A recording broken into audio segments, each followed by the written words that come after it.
Hallelujah ഹല്ലേലൂയ ഹല്ലേലൂയ ഹല്ലേലൂയ ഹല്ലേലൂയ ഹല്ലേലൂയ. കരങ്ങൾ ഉയർത്തി സ്തുതിക്കട്ടെ. ഹല്ലേലൂയ ഹല്ലേലൂയ. യേശുവേ നന്ദി. ഹല്ലേലൂയ ഹല്ലേലൂയ. ആരാധന ആരാധന ആരാധന ആരാധന ആരാധന. ഈശോ നന്ദി, ഈശോ സ്തുതി, ഈശോ ആരാധന ആരാധന.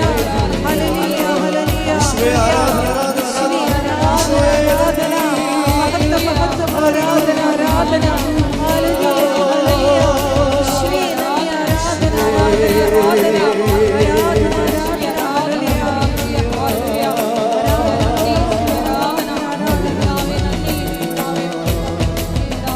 ഈശോയെ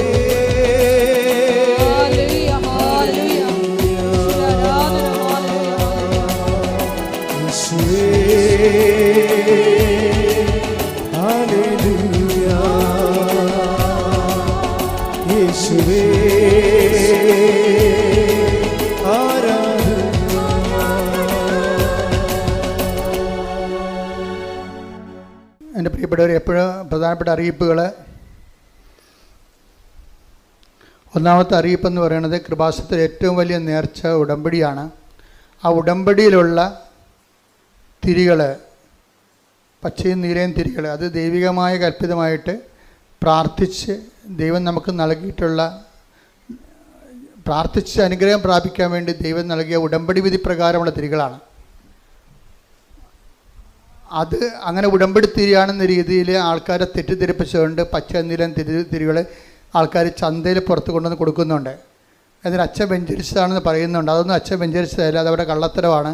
അവരെ ഒരു വിശുദ്ധി ഇല്ലാതെ സംസാരിക്കുന്ന പോലെ ഞാൻ കേട്ടിട്ടുണ്ട്. ഇവിടെ ചില സമയത്തൊക്കെ അവർ തമ്മിൽ തന്നെ വഴക്കുകളൊക്കെ ഉണ്ടാക്കുമ്പോൾ നമ്മൾ തീർത്ഥാടന കേന്ദ്രത്തിനും അമ്മ മാതാവ് പ്രത്യക്ഷപ്പെട്ട് ദൈവികമായ സന്നിധാനത്തിൻ്റെ ഒരു വിശുദ്ധി സൂക്ഷിക്കാതെയൊക്കെ സംസാരിക്കുന്നുണ്ട്.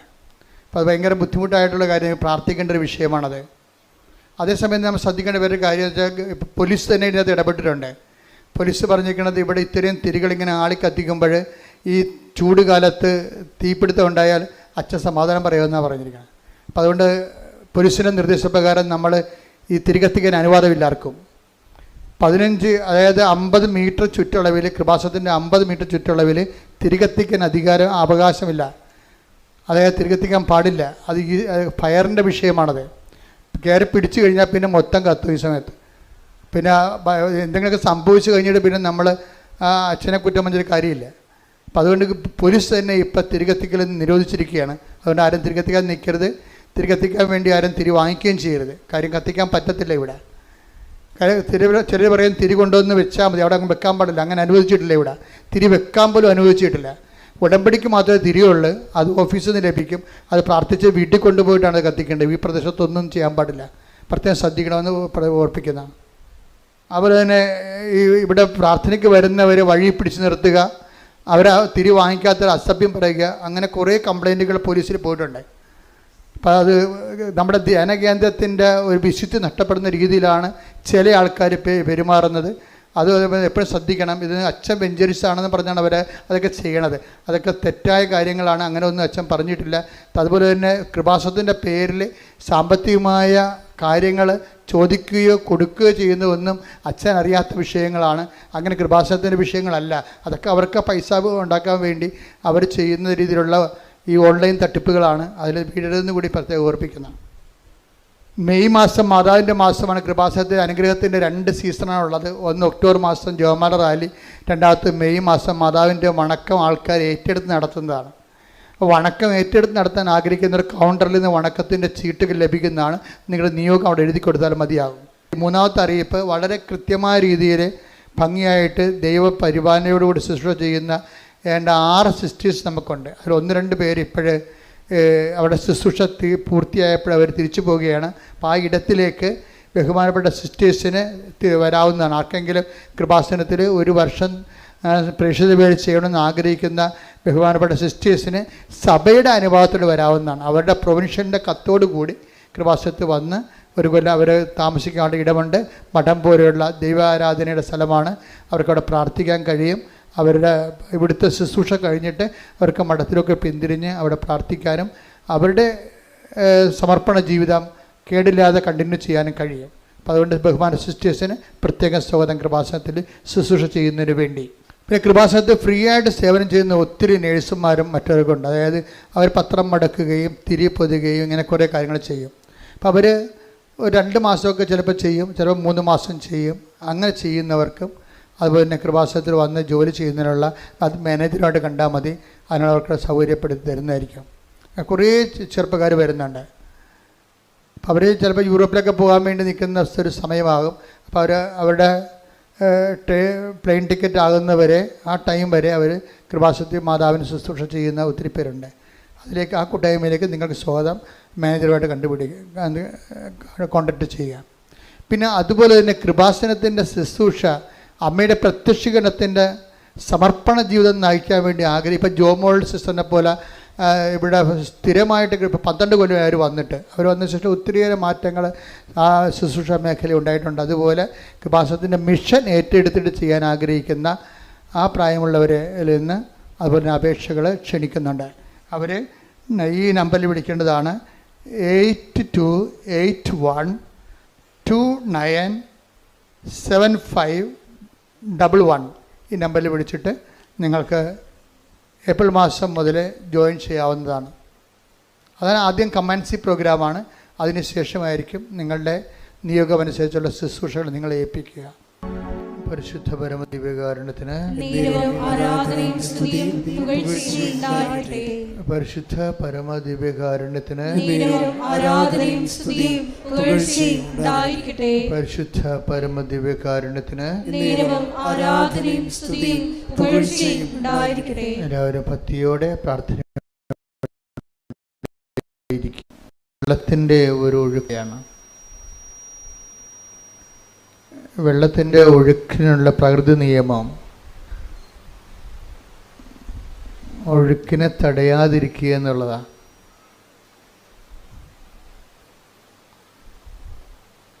വെള്ളത്തിൻ്റെ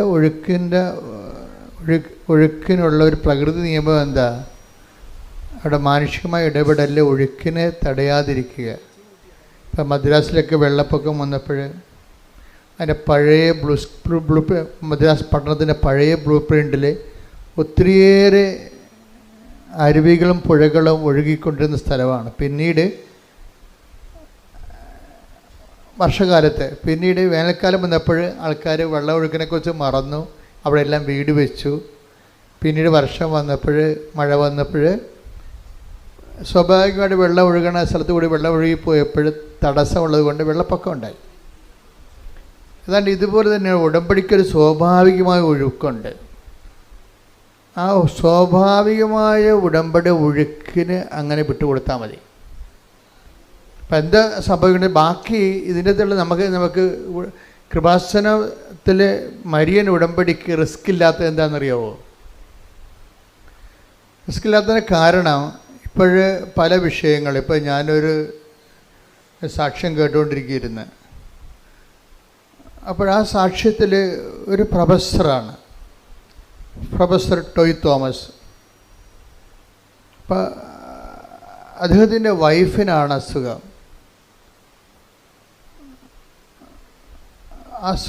ക്യാൻസറാണ്. അതിവിടെ വന്ന് ഉടമ്പടി ചെയ്തു. ആദ്യത്തെ പ്രാവശ്യം അച്ഛനെ കണ്ടു. പിന്നെ കാര്യമായ ഒരു ഭേദം ഈ രോഗത്തിനുണ്ടാകുന്നുണ്ട്. അപ്പോൾ വീണ്ടും അവർ ഇവിടെ അച്ഛനെ കാണാൻ വന്നു. അപ്പോൾ ഓഫീസിൽ നിന്ന് പറഞ്ഞു 90 പ്രാവശ്യം കണ്ടതിന് ശേഷം പിന്നീട് 90 ദിവസം കഴിഞ്ഞിട്ടില്ല,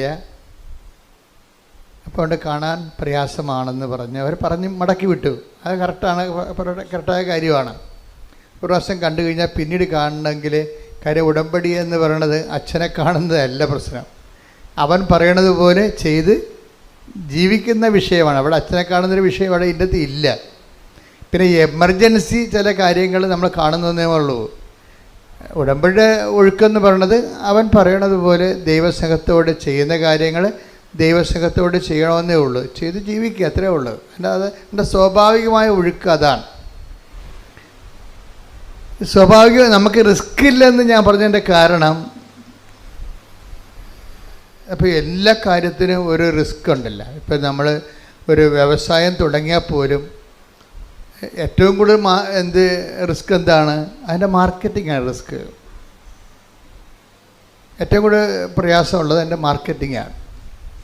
മാർക്കറ്റിംഗ് നടന്നാൽ തന്നെ ബില്ല് പാസ്സായി നമ്മുടെ അക്കൗണ്ടിലേക്ക് വരുന്നവരെ റിസ്ക് ഇങ്ങനെ കണ്ടുപിടിക്കും. ഉടമ്പടിക്ക് റിസ്ക് ഇല്ല എന്ന് പറഞ്ഞതിൻ്റെ കാരണം ഇത് മാതാവിൻ്റെ പ്രത്യക്ഷീകരണവുമായിട്ട് ബന്ധപ്പെട്ട് വന്നിട്ടുള്ള ഒരു ദൈവ സംവിധാനമാണ്. അതാണ് ഇതിനെക്കുറിച്ച് കൃത്യമായിട്ട് ഉടമ്പടിയെക്കുറിച്ചുള്ള first hand knowledge, primary knowledge എന്താണ്. അതൊരു ബിബ്ലിക്കൽ കോൺസെപ്റ്റാണ് കവനൻ്റ്, ദാറ്റ്സ് ഓക്കെ, ക്ലിയർ. പക്ഷേ കൃപാസനത്തിൽ ഉടമ്പടി വന്നിരിക്കുന്നതിൻ്റെ കാരണം മാതാവിൻ്റെ സമയഘടികാരം നെഞ്ചിൽ ചാർത്തിക്കൊണ്ട് 2004 ഡിസംബർ 7 ദുരന്തമുണ്ടാകാൻ പോണ് പ്രാർത്ഥിക്കണമെന്ന് പറഞ്ഞ ദൈവത്തിൻ്റെ തിരുമനസ്സുണ്ട് പ്രാർത്ഥിക്കുക. അപ്പോൾ എന്ത് പ്രാർത്ഥിക്കണം, എങ്ങനെ പ്രാർത്ഥിക്കണം, അതിൻ്റെ ഉത്തരമാണ് ഉടമ്പടി എടുത്ത് പ്രാർത്ഥിക്കുക എന്നുള്ളത്. അതാണ് പ്രാർത്ഥന. ഉടമ്പടി എടുത്ത് പ്രാർത്ഥിക്കുക. ഉടമ്പടി എടുത്ത് പറയുമ്പോൾ ദൈവവും നമ്മളും തമ്മിൽ ഒരു ബയലാറ്ററൽ എഗ്രിമെൻറ്റിൽ വിശുദ്ധീകരിച്ചും ശക്തീകരിച്ചും കൊണ്ട് ഇരിക്കുന്ന ഒരു ദൈവ പൈതലിനെ പ്രാർത്ഥിക്കാനുള്ള സ്വാഭാവികമായ ഒരു റൈറ്റുണ്ട്. അതിൻ്റെ ഒരു എഫിക്കഷ്യസ് ആയിട്ടുള്ള പ്രെയറാണത്. ഫലപ്രദമായ രീതിയിലുള്ള പ്രാർത്ഥന. നമുക്ക് എന്ത് വേണമെങ്കിലും പ്രാർത്ഥിക്കാം, ആർക്ക് വേണമെങ്കിലും പ്രാർത്ഥിക്കാം. പക്ഷെ കേൾക്കണമെന്നൊരു നിർബന്ധമില്ല. പക്ഷെ ഉടമ്പടിയിൽ കേട്ടേ മതിയാകത്തുള്ളൂ. എന്താ കാര്യം? അത് ഉടമ്പടി പ്രകാരമാണ് നമ്മൾ അതിൻ്റെ അകത്ത് ദൈവമായിട്ട് ഇൻട്രാക്ട് ചെയ്യണത്. കാര്യം ഉടമ്പടി എന്തിനെ ബേസ് ചെയ്ത് നിൽക്കണതാണ്? ദൈവത്തിൻ്റെ വാഗ്ദാനങ്ങളെ ബേസ് ചെയ്താണ് നിൽക്കുന്നത്. അല്ലാതെ വിശ്വാസത്തെ അല്ല. നമ്മൾ വിശ്വാസികളായതുകൊണ്ട് പ്രാർത്ഥിക്കണതല്ല. ഉടമ്പടി വിശ്വാസത്തെ അല്ല അടിസ്ഥാനപ്പെടുത്തിയിരിക്കുന്നത്. മറിച്ച് എന്താണ്? ഉടമ്പടി വിശ്വാസം അതിലുണ്ട്. തീർച്ചയായിട്ടും കറണ്ടില്ലാതെ ഫാൻ കറങ്ങത്തില്ലല്ലോ. വിശ്വാസം അതിലുണ്ട്. പക്ഷേ ഇതിൻ്റെ മെക്കാനിസം എന്ന് പറയണത് എന്താണ്? അത് മാതാവിൻ്റെ പ്രത്യക്ഷീകരണം ആരുടെ സബ്ജക്റ്റാണ്? നമ്മുടെ സബ്ജക്റ്റ് അല്ല. ജോസഫ് അച്ഛൻ വല്ല മെമ്മോറാണ്ടം കൊടുത്തിട്ടാണ് മാതാവ് പ്രത്യക്ഷപ്പെട്ടത്? ഇല്ല. അതാണ് വിഷയം. അതെപ്പോഴും നിങ്ങൾ അതിനെക്കുറിച്ച് എൻ്റെ ലളിതമായ വശങ്ങളെ ലളിതമായിട്ട് മനസ്സിലാക്കണം. ഇത് മുഴുവൻ റിസ്ക് കവർ ചെയ്യണ ദൈവത്തിൻ്റെതാണ്. ഇതാണ് ഞാൻ പറഞ്ഞത്. ഉടമ്പടി ഒരു സ്വാഭാവികമായ ഒഴുക്കാണ്. അതിൻ്റെ ഒഴുക്കിനകത്ത് നിങ്ങൾ ഒഴുകിയാൽ മതി. ബാക്കി ചെയ്യേണ്ടതെല്ലാം കർത്താവ്. റിസ്ക് നമുക്കില്ല അതിൻ്റെ അത്. എന്താ കാര്യം? ദൈവത്തിൻ്റെ ഒരു ആവശ്യമാണ്. എന്ത്? മാതാവിൻ്റെ പ്രത്യക്ഷീകരണം സഭ ഏറ്റെടുക്കുക എന്നുള്ളത്. എന്തിനാണ്? സഭ മാതാവിനെ അംഗീകരിക്കുകയും അതുപോലെ തന്നെ മാതാവിൻ്റെ മാതൃക അനുഷ്ഠിക്കുകയും ചെയ്യുന്നത് ഏറ്റവും കൂടുതലുള്ളത് കത്തോലിക്ക സഭയിലാണ്. അത് നിങ്ങൾക്കറിയാം. അതുകൊണ്ടാണ് ഇത്രയും പ്രത്യക്ഷീകരണങ്ങളെല്ലാം ലൂർദ്, ഫാത്തിമ, മജ്ജിഗോറ, ഈ പ്രത്യക്ഷീകരണം എല്ലാം വരണത് കാത്തലിക് മേഖലയിലാണ് വരണത്.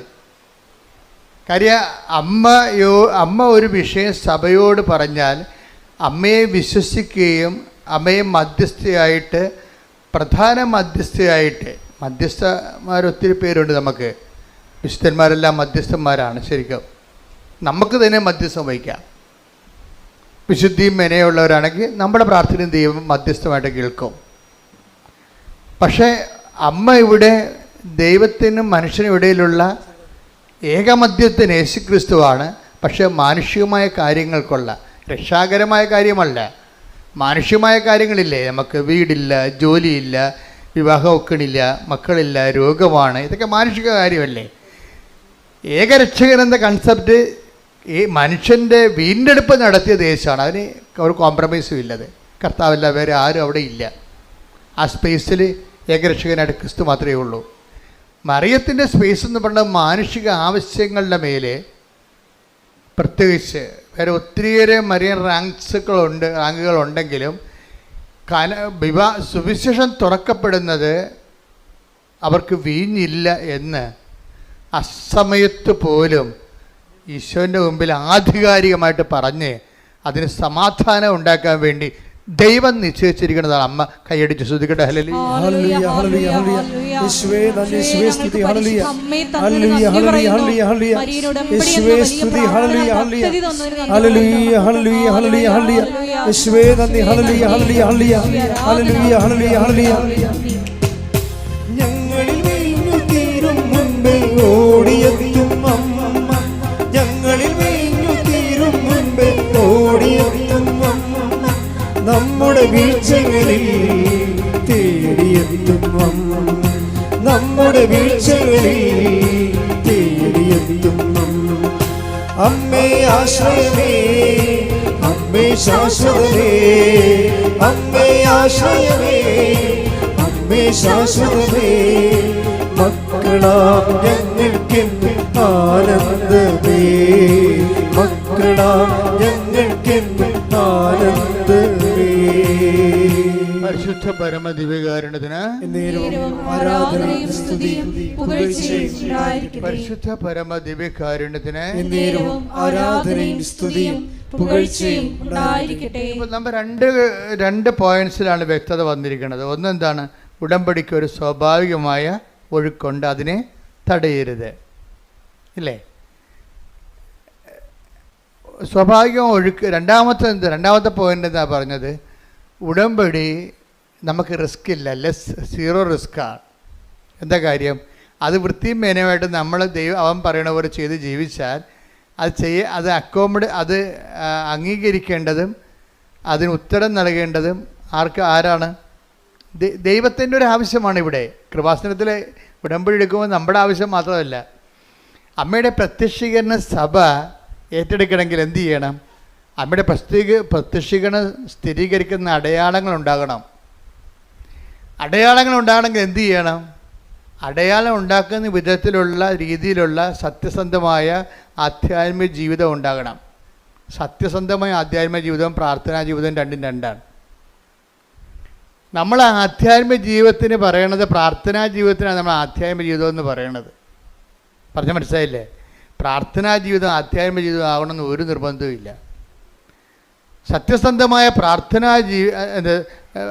ആധ്യാത്മിക ജീവിതം ശരിക്കും പറഞ്ഞാൽ പ്രാർത്ഥനാ ജീവിതവുമായിട്ട് വ്യത്യാസമുണ്ട്. പ്രാർത്ഥനാ ജീവിതം മോശമാണെന്നല്ല പറഞ്ഞത്.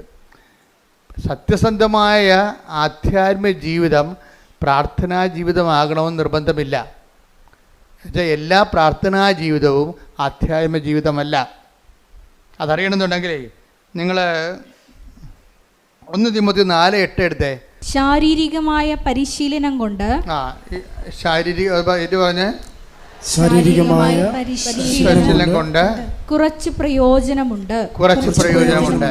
എന്നാൽ ആത്മീയത എല്ലാവിധത്തിലും വിലയുള്ളതാണ്. എന്തുകൊണ്ടെന്നാൽ അത് ഈ ജീവിതത്തെയും വരാനിരിക്കുന്ന ജീവിതത്തെയും സംബന്ധിക്കുന്ന വാഗ്ദാനങ്ങൾ ഉൾക്കൊള്ളുന്നു. അപ്പോൾ വാഗ്ദാനങ്ങളിലെ ഈ ആധ്യാത്മികതയിൽ 2 ഘടകങ്ങളുണ്ട്. ഒന്നെന്താണ്? ഈ ജീവിതത്തെ അത് അഡ്രസ്സ് ചെയ്യുന്നുണ്ട്. ഈ ജീവിതത്തെ മാറ്റി നിർത്തിക്കൊണ്ട് തൂണുമേ സൈബന്മാരുണ്ടാക്കുന്ന പരിപാടിയില്ല. ഇപ്പം ചില ആൾക്കാർ സമൂഹത്തിൽ നിന്ന് പൂർണ്ണമായിട്ട് വിട്ടുമാറിയിട്ട് ജീവിതത്തിൻ്റെ മുഴുവനും ആഗ്രഹങ്ങൾ ബലി ചെയ്തുകൊണ്ട് സമൂഹത്തിൽ തന്നെ സ്വയം ഡിപ്രൈവ്ഡായിട്ട് വേറെ ഒരു ലോകത്ത് സ്വന്തം ഈശ്വരാനുഭവത്തിലേക്ക് പോകുന്ന അങ്ങനെ ഒരു സംഭവം ബൈബിളിലില്ല. ശാരീരികമായി ഇപ്പോൾ യോഗ പോലെയുള്ള ശാരീരികമായ അഭ്യാസങ്ങളും ആധ്യാത്മികമായിട്ട് ബൈബിൾ കാണുന്നില്ല. അതാണ് അങ്ങനെ എഴുതിയിരിക്കുന്നത്. ഒന്നിനു വായിച്ചേ. ശാരീരികമായ പരിശീലനം. ശാരീരികമായ പരിശീലനം അതൊക്കെ ഒരു ഫിസിക്കൽ എക്സർസൈസാണ്. It's okay. ഫിസിക്കൽ എക്സർസൈസും ആധ്യാത്മികതയും തമ്മിൽ യാതൊരു ബന്ധവുമില്ല. അതാ വിഷയം. ബൈബിൾ ആധ്യാത്മികതയാണ് ഞാൻ സംസാരിക്കുന്നത്. ഫിസിക്കൽ എക്സർസൈസ് അങ്ങനെ പലതരത്തിലുള്ള യോഗാസനങ്ങളുണ്ടാകും, അതുപോലെ. പക്ഷേ അതും ബൈബിളുമായിട്ട് ആധ്യാത്മികതയുമായിട്ട് ബന്ധമില്ല. ഒന്നിനു വായിച്ച ഭാഗം. ശാരീരികമായ പരിശീലനം കൊണ്ട് കുറച്ച് പ്രയോജനമുണ്ട്. അതെ. എന്നാൽ ആത്മീയത എല്ലാവിധത്തിലും വിലയുള്ളതാണ്. എന്തുകൊണ്ടെന്നാൽ അത് ഈ ജീവിതത്തെയും വരാനിരിക്കുന്ന ജീവിതത്തെയും സംബന്ധിക്കുന്ന വാഗ്ദാനങ്ങൾ ഉൾക്കൊള്ളുന്നു. ഇതിനാണ് ഉടമ്പടി എന്ന് പറയണത്. ഉടമ്പടിയുടെ ബേസ്മെന്റ് എന്താണ്? വാഗ്ദാനമല്ലേ. ഉടമ്പടിയുടെ ബേസ്മെന്റ് എന്താണ്? വാഗ്ദാനമാണ്. ഉടമ്പടി എന്തിലാണ് ആശ്രയിച്ചിരിക്കുന്നത്? ഉടമ്പടിയുടെ ഓരോ വിഷയങ്ങൾക്കും കറസ്പോണ്ടിങ് ആയിട്ടുള്ള 8840 വാഗ്ദാനങ്ങളുണ്ട് ബൈബിളിൽ. 8855 വാഗ്ദാനങ്ങൾ ബൈബിളുണ്ടെന്ന് പറയുന്ന ബൈബിൾ പണ്ഡിതന്മാരുണ്ട്. അപ്പോൾ ഈ ദൈവം ക്യാഷ് ആൻഡ് കൈൻഡായിട്ട് ഈ ജീവിതത്തെയും നിത്യജീവിതത്തെയും ബാധിക്കുന്ന നമുക്ക് കിട്ടുന്ന ആനുകൂല്യങ്ങളെ ദൈവം പ്രഖ്യാപിച്ചിരിക്കുന്ന വാഗ്ദാനത്തിൻ്റെ രീതിയിലാണ് വാഗ്ദാനം. അപ്പോൾ ഈ വാക്കിൻ്റെ ഉള്ളിലാണ് ദൈവം ദാനം വെച്ചിരിക്കുന്നത്. അപ്പം ഉടമ്പടിയിലൂടെ നമ്മൾ എന്താ ചെയ്യണത്? ഈ വാക്കിൻ്റെ ഉള്ളിലിരിക്കുന്ന ദാനത്തെ പുൾ ഔട്ട് ചെയ്യാൻ ടു പ്രോമിസ് തരേ, ഞാൻ പുസ്തകത്തിൽ എഴുതിയിട്ടുണ്ട്. എൻ്റെ പുറമിത്തരെ, പ്രോമിസ് മീൻസ് അതിൻ്റെ മൂലം എന്താണ്? ലാറ്റിനാണ്. പ്രോമിസ് എന്നുള്ള ലത്തീൻ ഇംഗ്ലീഷ് വാക്കിൻ്റെ മൂലം, അതിൻ്റെ റൂട്ട് എന്ന് പറഞ്ഞാൽ ലത്തീൻ വാക്ക് പ്രൊമിത്തരെ. പ്രൊമിത്തരയുടെ റൂട്ട് മീനിങ് ആണ് ടു പുൾ ഔട്ട്, വലിച്ച് പുറത്തെടുക്കണമെങ്കിൽ എന്ത് ചെയ്യണം? ബലം ഉണ്ടാകണം. എന്ത് ബലമാണ്? ജിംനാസ്റ്റിക് ബലമല്ല, ആത്മീയ ബലമുണ്ടാകണം. ദൈവത്തിൻ്റെ വാഗ്ദാനങ്ങൾ പ്രാപിക്കാൻ വേണ്ടി നമുക്ക് ശാസ്ത്രീയമായിട്ട് എന്താ ഉണ്ടാകേണ്ടത്? ആത്മീയ ബലമാണ് ഉണ്ടാകേണ്ടത്. ദൈവത്തിൻ്റെ വാഗ്ദാനം പ്രാപിക്കാൻ വേണ്ടി അതുകൊണ്ടാണ് പൗലോസ് പറയണത് ശാരീരിക കൊണ്ട് കുറച്ച് പ്രയോജനമൊക്കെ ഉണ്ടെന്ന്. ഒരു ഡിസിപ്ലിൻ കിട്ടുമായിരിക്കും, പക്ഷേ ലക്ഷ്യം സാധിക്കുക അത് മാർഗമല്ലേ? അതൊക്കെ മാർഗമാണ്. ലക്ഷ്യം എന്താണ്? ലക്ഷ്യം സാധിക്കുന്നത് എന്ത് വേണം? ആധ്യാത്മികത എല്ലാത്തിലും പ്രധാനപ്പെട്ടതാണ്. അതെന്താണ്? അത് ഈ ജീവിതത്തിൻ്റെയും വരാൻ പോകുന്ന ജീവിതത്തിൻ്റെയും വാഗ്ദാനങ്ങളെയാണ് അടിസ്ഥാനപ്പെടുത്തുന്നത്.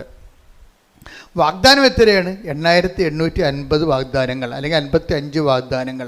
അതിലെന്തെല്ലാം ഉണ്ട്? ഈ ജീവിതമുണ്ട്, പിന്നെ വരാനിരിക്കുന്ന ജീവിതമുണ്ട്.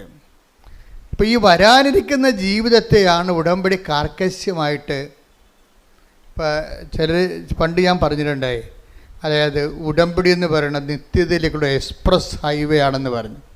പ്രൊഫസർ ടോയ് തോമസ് ഇത് റീകോട്ട് ചെയ്യുന്നുണ്ട്. എന്താണ്? അച്ഛൻ പറഞ്ഞിട്ടുണ്ട് ഉടമ്പടി എന്ന് പറയുന്നത് നിത്യതയിലേക്കുള്ള എക്സ്പ്രസ് ഹൈവേ ആണെന്ന്. എന്താ കാര്യം? ഉടമ്പടിയിൽ അവൻ പറയണത് പോലെ ചൊല്ലുകയല്ല, പിന്നെ എന്താണ്?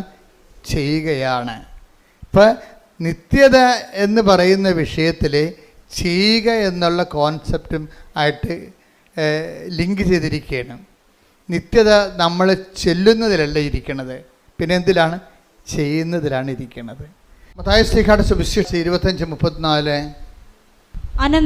അനന്തരം രാജാവ് തന്റെ വലതുഭാഗത്തുള്ളവരോട്, ഈശോ വീണ്ടും വിജയശ്രീ ലാളിതനായി യുഗാന്ത്യത്തിലെ യുഗങ്ങളുടെ രാജാവായി എഴുന്നള്ളുന്നതിനെ കുറിച്ച് പറയുന്നതാണ്. കർത്താവിൻ്റെ രണ്ടാം വരവിനെ കുറിച്ച് പറയുന്നതാണ്. എന്താണ്? അനന്തരം രാജാവ് തന്റെ വലതുഭാഗത്തുള്ളവരോട് അരുൾ ചെയ്തു, എന്റെ പിതാവിനാൽ അനുഗ്രഹിക്കപ്പെട്ടവരെ വരുവിൻ. ലോകസ്ഥാപനം മുതൽ നിങ്ങൾക്കായി സജ്ജമാക്കിയിരിക്കുന്ന രാജ്യം അവകാശപ്പെടുത്തുവിൻ. ഈ രാജ്യം അവകാശപ്പെടുമ്പോഴാണ് രക്ഷിക്കപ്പെടുന്നത്. അല്ലാതെ വെള്ളം കോരി ഏതെങ്കിലും തൊടി പോയി മുങ്ങിയാൽ പൊങ്ങി വരുമ്പോൾ രക്ഷിക്കപ്പെടത്തില്ല. അതെപ്പോഴും നമ്മൾ അറിയണം. വൃത്തിമേനയായിട്ട് ബൈബിൾ അറിയണം, അല്ലെങ്കിൽ അബദ്ധത്തിൽ പോയി ചാടും. ഏതെങ്കിലും വെള്ളത്തിൽ പോയി മുങ്ങിയാച്ചും പൊങ്ങി വരുമ്പോൾ രക്ഷിക്കപ്പെടത്തില്ല. രക്ഷിക്കപ്പെടണമെന്നുണ്ടെങ്കിൽ അവസാന നിമിഷങ്ങളിൽ ആ രാജ്യം കൈവശമാക്കണം. ഇതെല്ലാം ബാക്കിയുള്ള എല്ലാ സംരംഭങ്ങളും ഒരു മാർഗ്ഗങ്ങളാണ്. ലക്ഷ്യം സാധിക്കണമെങ്കിൽ തന്നെ ലക്ഷ്യം സാധിച്ചൊന്ന് നമ്മൾ പഠിക്കാൻ തുടങ്ങിയിട്ടില്ല, അത് മുമ്പ് തന്നെ സർട്ടിഫിക്കറ്റ് കിട്ടിയുള്ള അവസ്ഥ. അതെന്ത് കള്ള സർട്ടിഫിക്കറ്റ് ആയിരിക്കും? നമ്മൾ പഠിക്കാൻ തുടങ്ങിയിട്ടില്ല, നമ്മൾ 10ാം ക്ലാസ് ചേർന്നിട്ടേ ഉള്ളൂ. അപ്പോൾ തന്നെ 10ാം ക്ലാസ്സിന് സർട്ടിഫിക്കറ്റ് കിട്ടിക്കണേ രക്ഷിക്കപ്പെട്ടെന്ന് പറയും. അത് കള്ള സർട്ടിഫിക്കറ്റ് അല്ലേ അത്? അപ്പോൾ അത് അനന്തരൻ രാജാവ്, ഇതിനെക്കുറിച്ചൊക്കെ ബുദ്ധി ഉണ്ടാകണം, ഇതൊക്കെ മനസ്സിലാക്കാനുള്ള കഴിവുണ്ടാകണം. എന്താ ഒന്നിനു വായിച്ചേ? അനന്തരൻ രാജാവ് തന്റെ വലതുഭാഗത്തുള്ളവരോട് അരുൾ ചെയ്യും. എന്റെ പിതാവിനാൽ അനുഗ്രഹിക്കപ്പെട്ടവരെ വരുവിൻ. ലോകസ്ഥാപനം മുതൽ നിങ്ങൾക്കായി സജ്ജമാക്കിയിരിക്കുന്ന രാജ്യം അവകാശപ്പെടുത്തുവിൻ. ഈ രാജ്യം അവകാശപ്പെടുത്തും. കർത്താവിന്റെ കൂടെ നിത്യതയോളം ജീവിക്കാനുള്ള വാഴുവിനുള്ള അവകാശം പ്രാപിച്ചു കഴിയുമ്പോഴാണ്, രാജ്യം അവകാശപ്പെടുമ്പോഴാണ് ഒരു ആത്മാവ് രക്ഷിക്കപ്പെടുന്നത്. ശരിക്കും പറഞ്ഞു അതാണ് സഭയുടെ നിലപാട്, സത്യസന്ധമായ നിലപാട്. അച്ഛൻ പറഞ്ഞു വരുന്നതിൻ്റെ കാരണം എന്താ? ഇവിടെ അവസാനം ചോദിക്കുന്നത് നിങ്ങൾ ചെയ്ത കാര്യങ്ങളാണ്, ചൊല്ലിയ കാര്യങ്ങളല്ല. ഉടമ്പടി വിജയിക്കണം അതാണ്. അവസാനം കർത്താവ് നമ്മളോട് ചോദിക്കണത് എന്താണ്? നമ്മളെ ചെയ്ത കാര്യങ്ങളാണ്. ഞാൻ രോഗിയായിരുന്നു, നിങ്ങൾ എന്നെ സന്ദർശിച്ചു. ഞാൻ നഗ്നനായിരുന്നു, നിങ്ങൾ എന്നെ ഉടുപ്പിച്ചു. എനിക്ക് വിശന്ന്, നിങ്ങളെനിക്ക് ഭക്ഷണം തന്നു. ഇപ്പോൾ ആൾക്കാർ ഏറ്റവും വലിയ ഞങ്ങൾ കാരുണ്യപ്രവൃത്തി പറയുമ്പോൾ ഈ നഗ്നനെ ഉടുപ്പിക്കുന്ന പോലെ തന്നെയാണ് അറിവില്ലാത്തവർക്ക് അറിവ് പകർന്നു കൊടുക്കുന്നത്. ഇപ്പോൾ 2-3 സാക്ഷി ഞാൻ കേട്ടു. ഇന്നലെ ഒരു നോൺ ക്രിസ്ത്യൻ ആയിട്ടൊരു മോൾ പറഞ്ഞ്, ഞാൻ ചെയ്യുന്ന ഏറ്റവും നല്ല നന്മ പ്രവൃത്തി എന്ന് പറയുന്നത് എല്ലാവരെയും കൊണ്ട് ഞാൻ എൻ്റെ കൂട്ടുകാരെ കൊണ്ട് ഞാൻ ജർമ്മൻ പഠിപ്പിക്കും. എന്നിട്ട് ഞാൻ അവർക്ക് ട്യൂഷൻ എടുക്കും. ഞാൻ തന്നെ അവർക്ക് ട്യൂഷൻ എടുക്കും. അതാണ് അറിവില്ലാത്തവരെ പഠിപ്പിക്കുകയാണ് സംഭവം.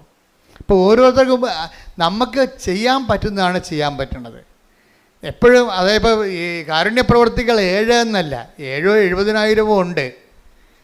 അവർക്ക് ചെയ്യാൻ പറ്റുന്നത് അവൾ ചെയ്തു. ആരാണ്? ഈശോ പറഞ്ഞത് എന്താണ്? ഇപ്പം ചെയ്യാൻ പറ്റുന്നതെല്ലാമാണ് ഉടമ്പടി ചെയ്യേണ്ടത്. ഇപ്പം യൂദാസ് പറഞ്ഞില്ലേ, വൈ ദിസ് വേസ്റ്റ് എന്ന് ചോദിച്ചില്ലേ? കർത്താവിൻ്റെ പാദാന്തികത്തിൽ ബെഥനിയിലെ മറിയം സുഗന്ധം പൂശിയപ്പോൾ എന്താ പറഞ്ഞത്? Why this waste? എന്തിനാണ് ഈ ഇങ്ങനെ വേസ്റ്റ് ആക്കണ പണം?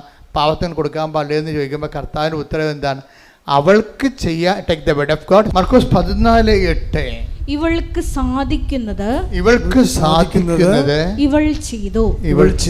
എന്റെ സംസ്കാരത്തിന് വേണ്ടി ഇവൾ എന്റെ ശരീരം മുൻകൂട്ടി തൈലം പൂശുകയാണ് ചെയ്തത്. അപ്പൊ ഈശോ അഡ്മിറ്റ് ചെയ്തിരിക്കുന്നത് 7 കാരുണ്യ പ്രവൃത്തികളല്ല.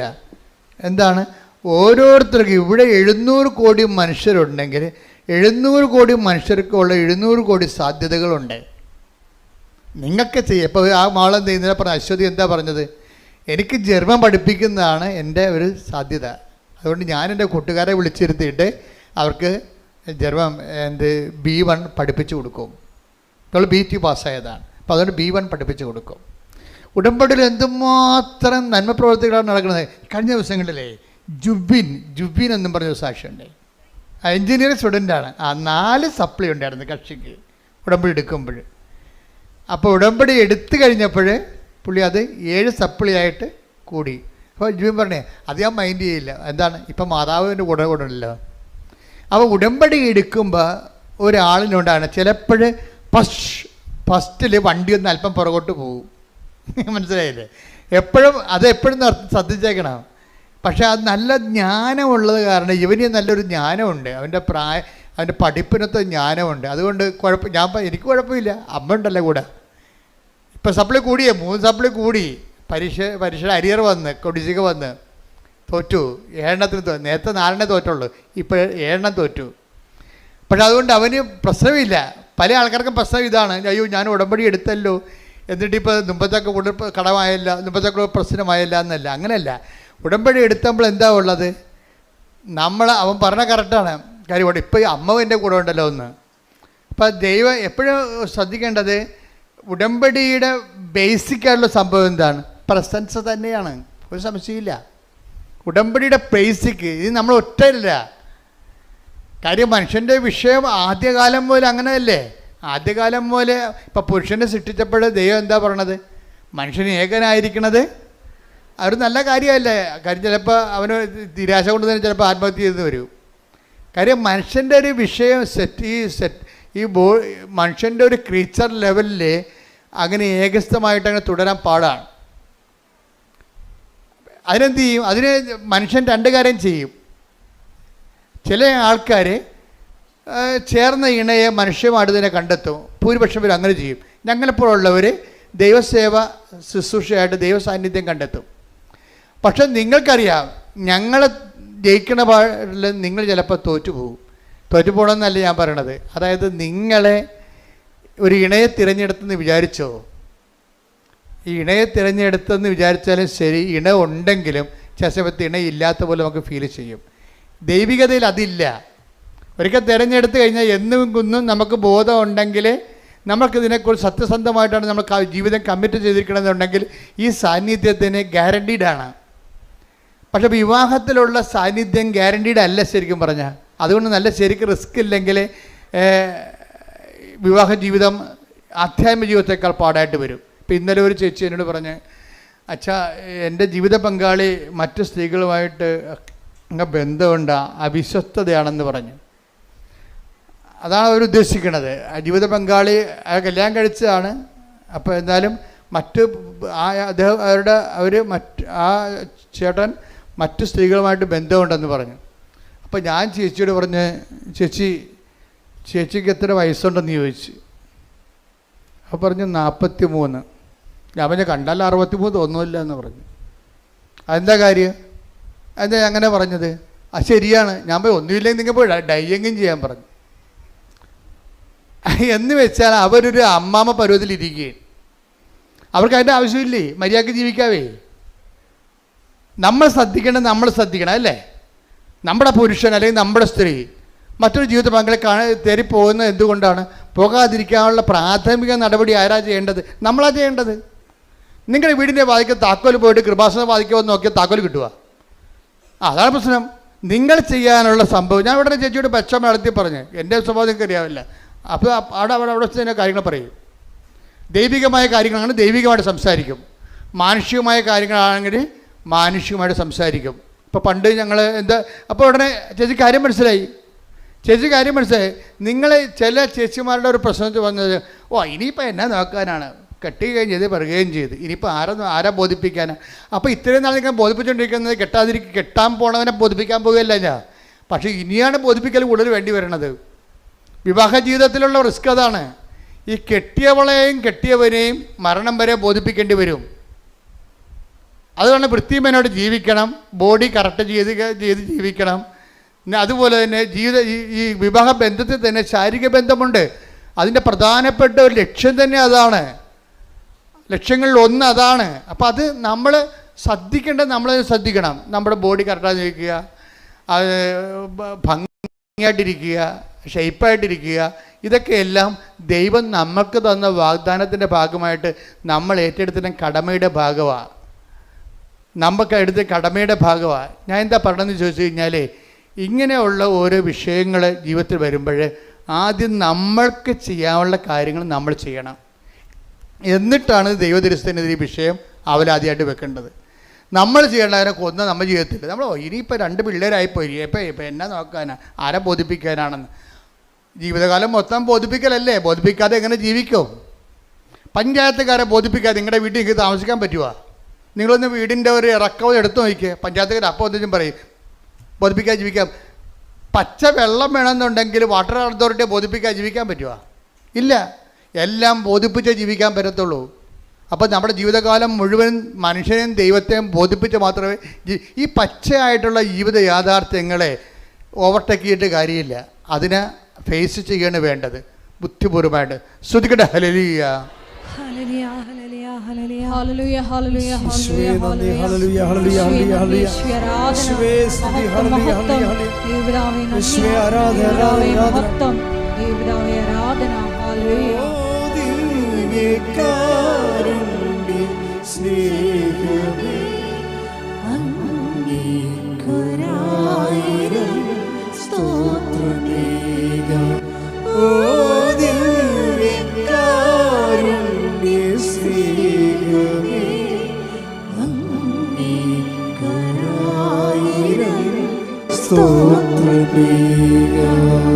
പരിശുദ്ധ പരമദിവ്യകാരുണ്യത്തിന് നേരവും ആരാധനയും സ്തുതിയും പുകഴ്ചയും ഉണ്ടായിരിക്കട്ടെ.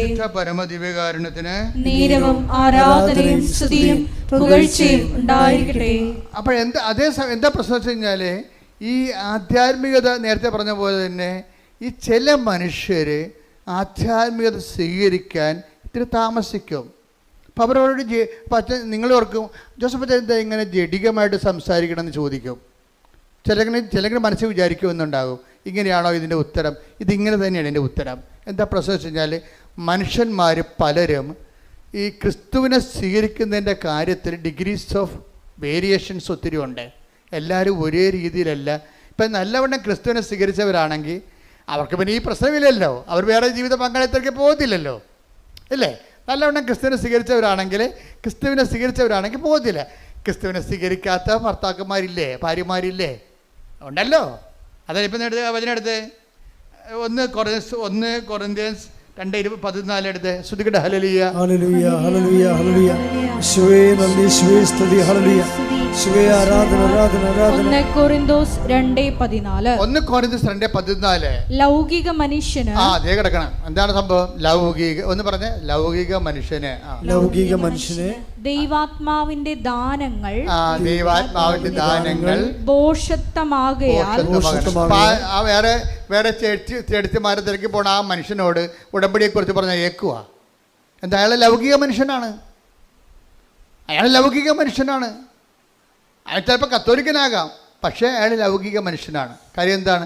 യഥാർത്ഥ ക്രിസ്ത്യാനി ജീവിത പങ്കാളിയെ വഞ്ചിക്കത്തില്ല. ഉറപ്പല്ലേ? പിന്നെ പക്ഷെ അവൻ ക്രിസ്തുവിനെ സ്വീകരിക്കാൻ ആകണം. ക്രിസ്തുവിനെ സ്വീകരിച്ച ആളാ. അതുകൊണ്ടാണ് പറയുന്നത്. എന്ത് വായിച്ച്? ലൗകിക മനുഷ്യന് ദൈവാത്മാവിന്റെ 1 കൊരിന്തോസ് 2:14 ഏറ്റു പറഞ്ഞ്. ലൗകിക മനുഷ്യന് ദൈവാത്മാവിന്റെ ദാനങ്ങൾ ഭോഷത്വമാകയാൽ അവൻ അത് സ്വീകരിക്കുന്നില്ല. ഈ ദാനങ്ങൾ ആത്മീയമായി വിവേചിക്കപ്പെടേണ്ടവയാകയാൽ അവ ഗ്രഹിക്കാനും അവന് സാധിക്കുന്നില്ല. അപ്പൊ ഈ സീറോ ആയിട്ടുള്ള വിശ്വാസത്തെ ഉള്ള ആൾക്കാരെ ഉടമ്പടിയിലൂടെ പതുക്കെ, കാര്യം ഇന്ന് സീറോ ഫെയ്ത്തിലിരിക്കുന്ന ആൾക്കാരെ പെട്ടെന്ന് ഉടമ്പടിയിൽ, ഇപ്പം നമുക്കറിയാമല്ലോ, ഇപ്പം 8ാം ക്ലാസ് വെച്ച് 6ാം ക്ലാസ് വെച്ച് പഠനം നിർത്തിയെന്ന് വിചാരിച്ചോ, ഇല്ലേ? അവർക്ക് 10ാം ക്ലാസ് അവരുടെ വയസ്സ് കഴിഞ്ഞിട്ടുണ്ടെങ്കിൽ 10-32 വയസ്സായിട്ടുണ്ടെങ്കിൽ ഗവൺമെൻറ് അവർക്കൊരു പ്രൊവിഷൻ കൊടുക്കും. എന്താണ്? 10ാം ക്ലാസ് നിങ്ങൾക്ക് എഴുതാവുന്ന. ഇപ്പോൾ ഉണ്ടായിരുന്നല്ലേ? അങ്ങനെ ഉണ്ടൊരു നിയമം, അല്ലേ? ഇതുപോലെ തന്നെയാണ് BAയും MAയും ഒക്കെ. അവന് +2 പണ്ട് പാസ്സായതാണ്. പിന്നെ കുറേ കാലത്ത് ഗ്യാപ്പ് വന്നുപോയി. ഇപ്പോൾ വയസ്സ് കയറുകയാണെങ്കിൽ ഗവൺമെൻറ് അവർക്ക് MA എഴുതാനുള്ള അനുവാദം കൊടുക്കും. ഉടമ്പടി ഇതാണ് സംഭവം. ഉടമ്പടി ചെയ്യണത് ഇതാണ്. എന്താ കാര്യം? നിങ്ങൾക്ക് ഫെയ്ത്തിനൊപ്പം ക്രൊണോളജിക്കൽ ഇയർ, നിങ്ങളുടെ വയസ്സിനൊപ്പം നിങ്ങളുടെ ഫെയ്ത്ത് ഇയർ വളരുന്നില്ലെന്ന് വിചാരിച്ചോ? നിങ്ങളുടെ വയസ്സിനൊപ്പം ഇപ്പം നിങ്ങൾക്ക് 40 വയസ്സുണ്ട്. പക്ഷെ 40 വയസ്സുണ്ടെങ്കിലും പണ്ടത്തെ കർത്താവിൻ്റെ മാലാഖയും കലാപരിപാടിയൊക്കെ കയ്യിലുള്ളു. മനസ്സിലായില്ലേ? എന്ന് വെച്ചാൽ 8 വയസ്സിൻ്റെ ആധ്യാത്മിക വളർച്ചയേ ഉള്ളൂ. വയസ്സ് 40-40 നിങ്ങളുടെ ക്രൊണോളജിക്കൽ ഇയർ എന്ന് വെച്ച് കഴിഞ്ഞാൽ ജഡിക വളർച്ച, ജഡിക വയസ്സ് ആധ്യാത്മിക വയസ്സിൻ്റെ ചിലപ്പോൾ 5 ഇരട്ടിയാകാം. 8 40. 8 വയസ്സിൽ നിങ്ങൾക്ക് ഉണ്ടായിരുന്ന 8 വയസ്സെന്ന് പറയുമ്പോൾ 3ാം ക്ലാസ്സിൽ പഠിക്കുന്നു. ആ 3ാം ക്ലാസ്സിൽ പഠിക്കുമ്പോഴാണ് നമ്മൾ കർത്താവിൻ്റെ മാലാഖി കാര്യങ്ങളൊക്കെ പഠിക്കണം, വേദപുസ്തകം പഠിക്കണത്. പിന്നെ ആ മേഖലയിൽ പഠനങ്ങളൊന്നുമില്ല. വയസ്സിപ്പോൾ 40 ആയി. ഇപ്പോൾ എന്താ പറ്റിയിരിക്കണത്? ജഡിക വയസ്സ് വളർന്ന് വിശ്വാസ വളർച്ച 8ാം ക്ലാസ് വരേ ഉള്ളൂ. മനസ്സിലായേ? ഇനി നമ്മൾ 40 വയസ്സിൻ്റെ പരീക്ഷ ഒപ്പം എഴുതണ ഒറ്റ ഉടമ്പടിയിലാണ് നമ്മൾ സംഭവിക്കണത്. ഇത് ഒറ്റ ഉടമ്പടിയിൽ അവൻ പറയണ പോലെ വചനം ജീവിച്ച് കഴിയുമ്പോൾ എന്നാ പറ്റും? 2 ദിവസത്തിനുള്ളിൽ തന്നെ ഇവന് വിശ്വാസ വളർച്ച 40 വയസ്സ് വരെ എത്തും. ശ്രുതികട്ടെ. ഹല്ലേലൂയ ഹല്ലേലൂയ ഹല്ലേലൂയ ഹല്ലേലൂയ ഹല്ലേലൂയ. ആരാധന. ഹല്ലേലൂയ ഹല്ലേലൂയ ഹല്ലേലൂയ. ഞങ്ങളുടെ ക്രോണോളജിയോടൊപ്പം തന്നെ വളരുവാൻ, കൂടുതൽ വളരുവാൻ ആരാധനകളോട് ഞങ്ങൾ അഭിഷേകം. അതായത് ഈ ഉടമ്പടിയുടെ ഏറ്റവും വലിയ ശക്തി എന്ന് പറയുന്നത്, ഇത് എത്ര ആധ്യാത്മികമായിട്ട് തോറ്റ് തുന്നമ്പാടി കിടക്കുന്നവനെയും അത് വൃത്തിമെനയായിട്ട് ഉടമ്പടിയിലേക്ക് അവന് അത് പ്രയോഗത്തിൽ കൊണ്ടുവരുമ്പോൾ പെട്ടെന്ന് ഇവൻ്റെ ഫെയ്ത്ത് ഇയർ അവൻ്റെ വയസ്സിനേക്കാൾ കൂടുതലാകും. നമുക്കറിയാമല്ലോ, എപ്പോഴും ഇപ്പം നമ്മളൊരു ലെൻസ് ഒരു തീപ്പെട്ടിക്കൊള്ളി എടുത്ത് വെച്ചു. അപ്പോൾ നമ്മൾ എന്നിട്ട് ലെൻസ് എടുത്തിട്ട് സൂര്യന് നേരെ പിടിച്ചു. അപ്പോൾ ലെൻസ് പിടിക്കുമ്പോൾ തന്നെ തീപ്പെട്ടിക്കൊള്ളി കത്തത്തില്ല അല്ലേ? ആ ലെൻസിൻ്റെ സൂര്യപ്രകാശം ഫോക്കസ് ചെയ്തിട്ട് ആ മരുന്നിലേക്ക് ഒരു കുറച്ച് നേരം അങ്ങനെ ഫോക്കസ് ചെയ്യുമ്പോൾ തീപ്പെട്ടിക്കൊള്ളിയുടെ മരുന്ന് വശം പുകഞ്ഞ് കത്തും. അതുപോലെ ഉടമ്പടി കൃത്യതയിലേക്ക് അവൻ പറയണ പോലെ ചെയ്യുമ്പോൾ ആ ചെയ്യാൻ പറ്റിയ ദൈവസ്നേഹം ഉണ്ടാകണം, ആ ചെയ്യാൻ പറ്റിയ ദൈവവിശ്വാസം ഉണ്ടാകണം, ആ ചെയ്യാൻ പറ്റിയ ദൈവപ്രത്യാശ ഉണ്ടാകണം. ഇതിന് അറിവിൻ്റെ പ്രത്യാശയുണ്ട്, അഭിഷേക പ്രത്യാശയുണ്ട്. അതാണ് വിഷയം. ഒരു വിഷയം നമ്മൾ അറിവിൽ ചെയ്യുമ്പോൾ അറിവിൻ്റെ പ്രത്യാശ ഉണ്ടാകത്തുള്ളൂ. ഒരു വിഷയം നമ്മൾ അനുഭവത്തിൽ ചെയ്യുമ്പോൾ അഭിഷേക പ്രത്യാശ ഉണ്ടാകും. അപ്പം നിങ്ങൾ പറയാം, അച്ഛാ മനസ്സിലാകണില്ലെന്ന് പറയും. ഞാൻ അത് മനസ്സിലാക്കി തരാം. അതെന്താ ഇപ്പോൾ സംഭവം വെച്ച് കഴിഞ്ഞാൽ, നമ്മൾ ദൈവസ്നേഹത്തോടെയാണ് നിങ്ങൾ അവൻ പറയണ പോലെ ചെയ്യണമെന്നുണ്ടെങ്കിൽ അത് പെട്ടെന്ന് നമുക്ക് ദൈവത്തെ അനുഭവിക്കാൻ പറ്റും. ദൈവസ്നേഹത്തോടെയാണ് നമ്മൾ ഓരോ വിഷയവും. ഇപ്പോൾ ഈ പ്രൊഫസർ ടോയ് തോമസ്, വൈഫിൻ്റെ അസുഖം അറിയാമല്ലോ. വൈഫിൻ്റെ ചെറിയ അസുഖമൊന്നുമല്ല. ആ വൈഫിന് ആദ്യം ലിംഫോമ എന്ന് പറയുന്ന മുഴയുന്ന ക്യാൻസർ ആണെന്നാണ് ആദ്യം ഡിക്റ്റേറ്റ് ചെയ്തത്. പക്ഷേ അതിൻ്റെ സ്കാനിങ് റിപ്പോർട്ട് വന്നപ്പോൾ എന്താ സംഭവിച്ചിരിക്കണമെന്ന് അറിയാം. അത് ആ രോഗം അഡിനോ കസിനോവ എന്ന് പറഞ്ഞ അതായത് ക്യാൻസറിൻ്റെ 5ാം സ്റ്റേജായി. 5ാം സ്റ്റേജായെന്ന് വെച്ചാൽ പിന്നെ ഇനി അതിന് മരുന്നില്ല, അതിന് റേഡിയേഷൻ ഇല്ല, കീമോ ഇല്ല, ഓപ്പറേഷൻ ഇല്ല, ഒന്നുമില്ല. ആകപ്പാടെ ഉള്ളതെന്ന് വെച്ച് കഴിഞ്ഞാൽ മരണം വരെയുള്ള പാലിയേറ്റീവ് കെയർ മാത്രമേ ഉള്ളൂ. ഈ പ്രൊഫസറിൻ്റെ വൈഫിൻ്റെ അവസ്ഥയാണ് പെട്ടെന്ന് പാലിയേറ്റീവ് കെയറിൽ മാത്രമായിപ്പോയി. കാര്യം ആ രോഗത്തിന് മരുന്നില്ല, കീമോ ഇല്ല, റേഡിയേഷൻ നടക്കത്തില്ല, ഓപ്പറേഷൻ ഇല്ല. അപ്പോൾ ഇതെല്ലാം ഈ ഒരു സിറ്റുവേഷനിലാണ് വൈഫും പ്രൊഫസർ ടോയ് തോമസും കൂടി ഉടമ്പടി എടുക്കുന്നത്. അതായത് ഒരു ക്യാൻസറിന് അതിന് ആ 5th സ്റ്റേജിലാണ് വന്നിരിക്കുന്നത്. അതിന് ഓപ്പറേഷൻ ഇല്ല, കീമോ നടക്കാൻ പറ്റത്തില്ല, പിന്നെ ഓപ്പറേഷനും ഇല്ല, റേഡിയേഷനും ഇല്ല. അപ്പം പിന്നെ എന്താ ഉള്ളത്? മരണത്തിനായി കാത്തിരിക്കുക, ഒരുങ്ങുക മാത്രമേ ഉള്ളൂ ആ വിഷയം. അപ്പം ആ ഒരു സിറ്റുവേഷനിൽ ഈ പ്രൊഫസർ എന്താ ചെയ്യണത്?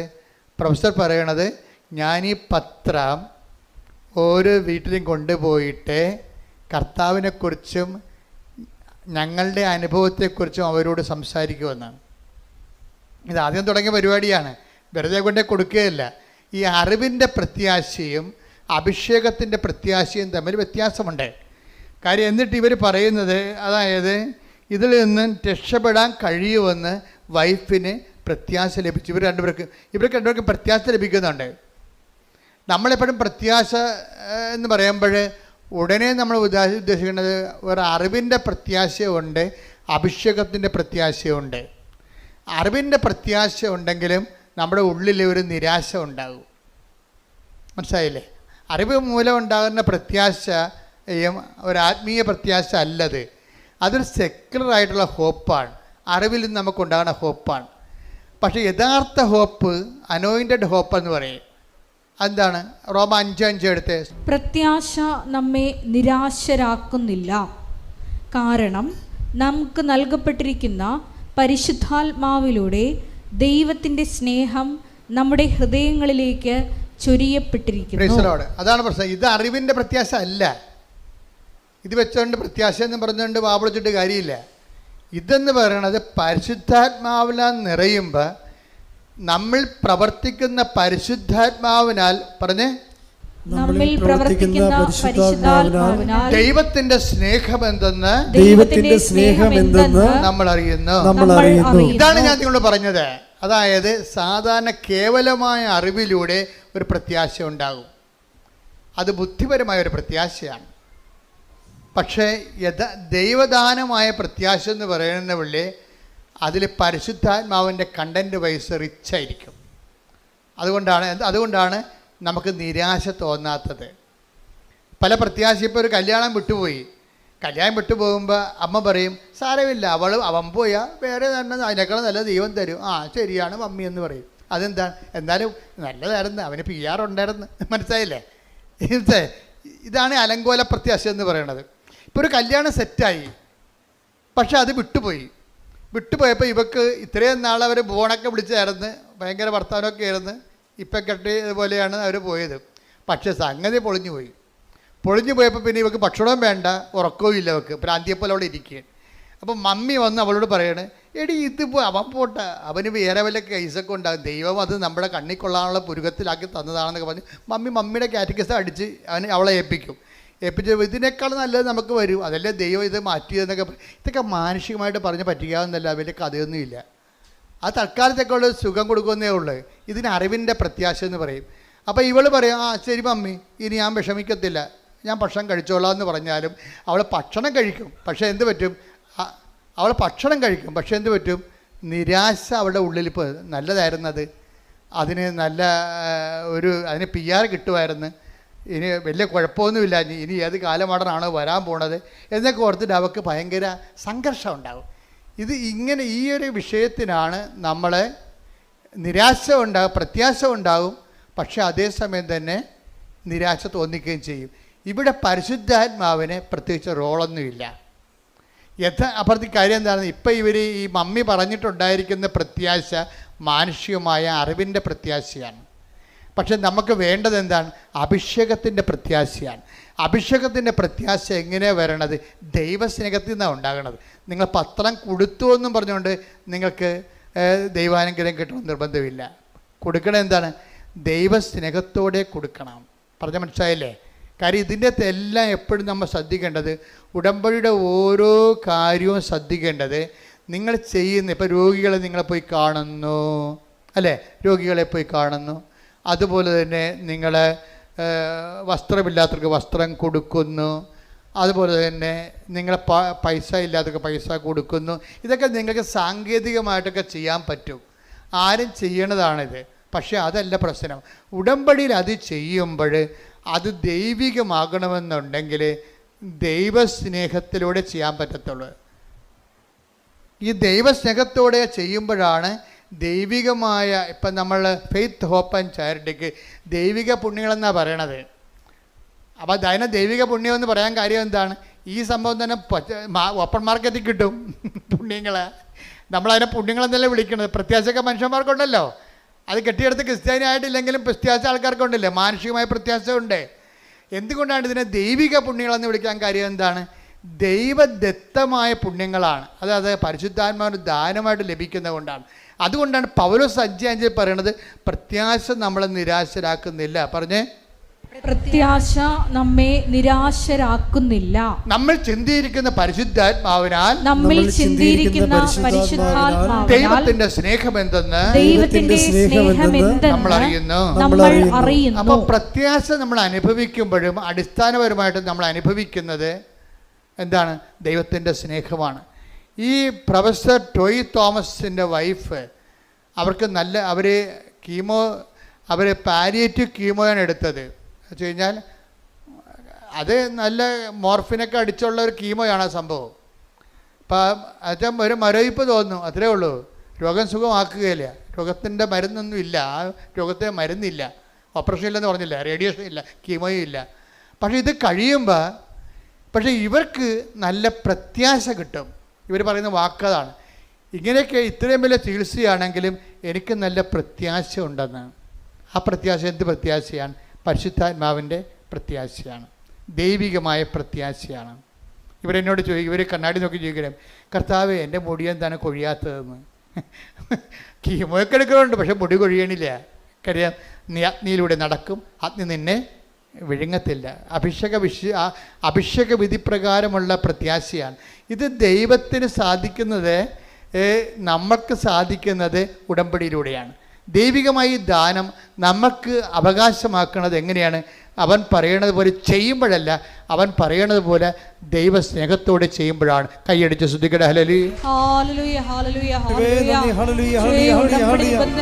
ഏറ്റവും പ്രത്യാശയോടെ ദൈവസ്നേഹത്തോടെ ചെയ്യുവാൻ ഈ ആരാധനയിലൂടെ ഞങ്ങളെ അഭിഷേകം ചെയ്യണമേ.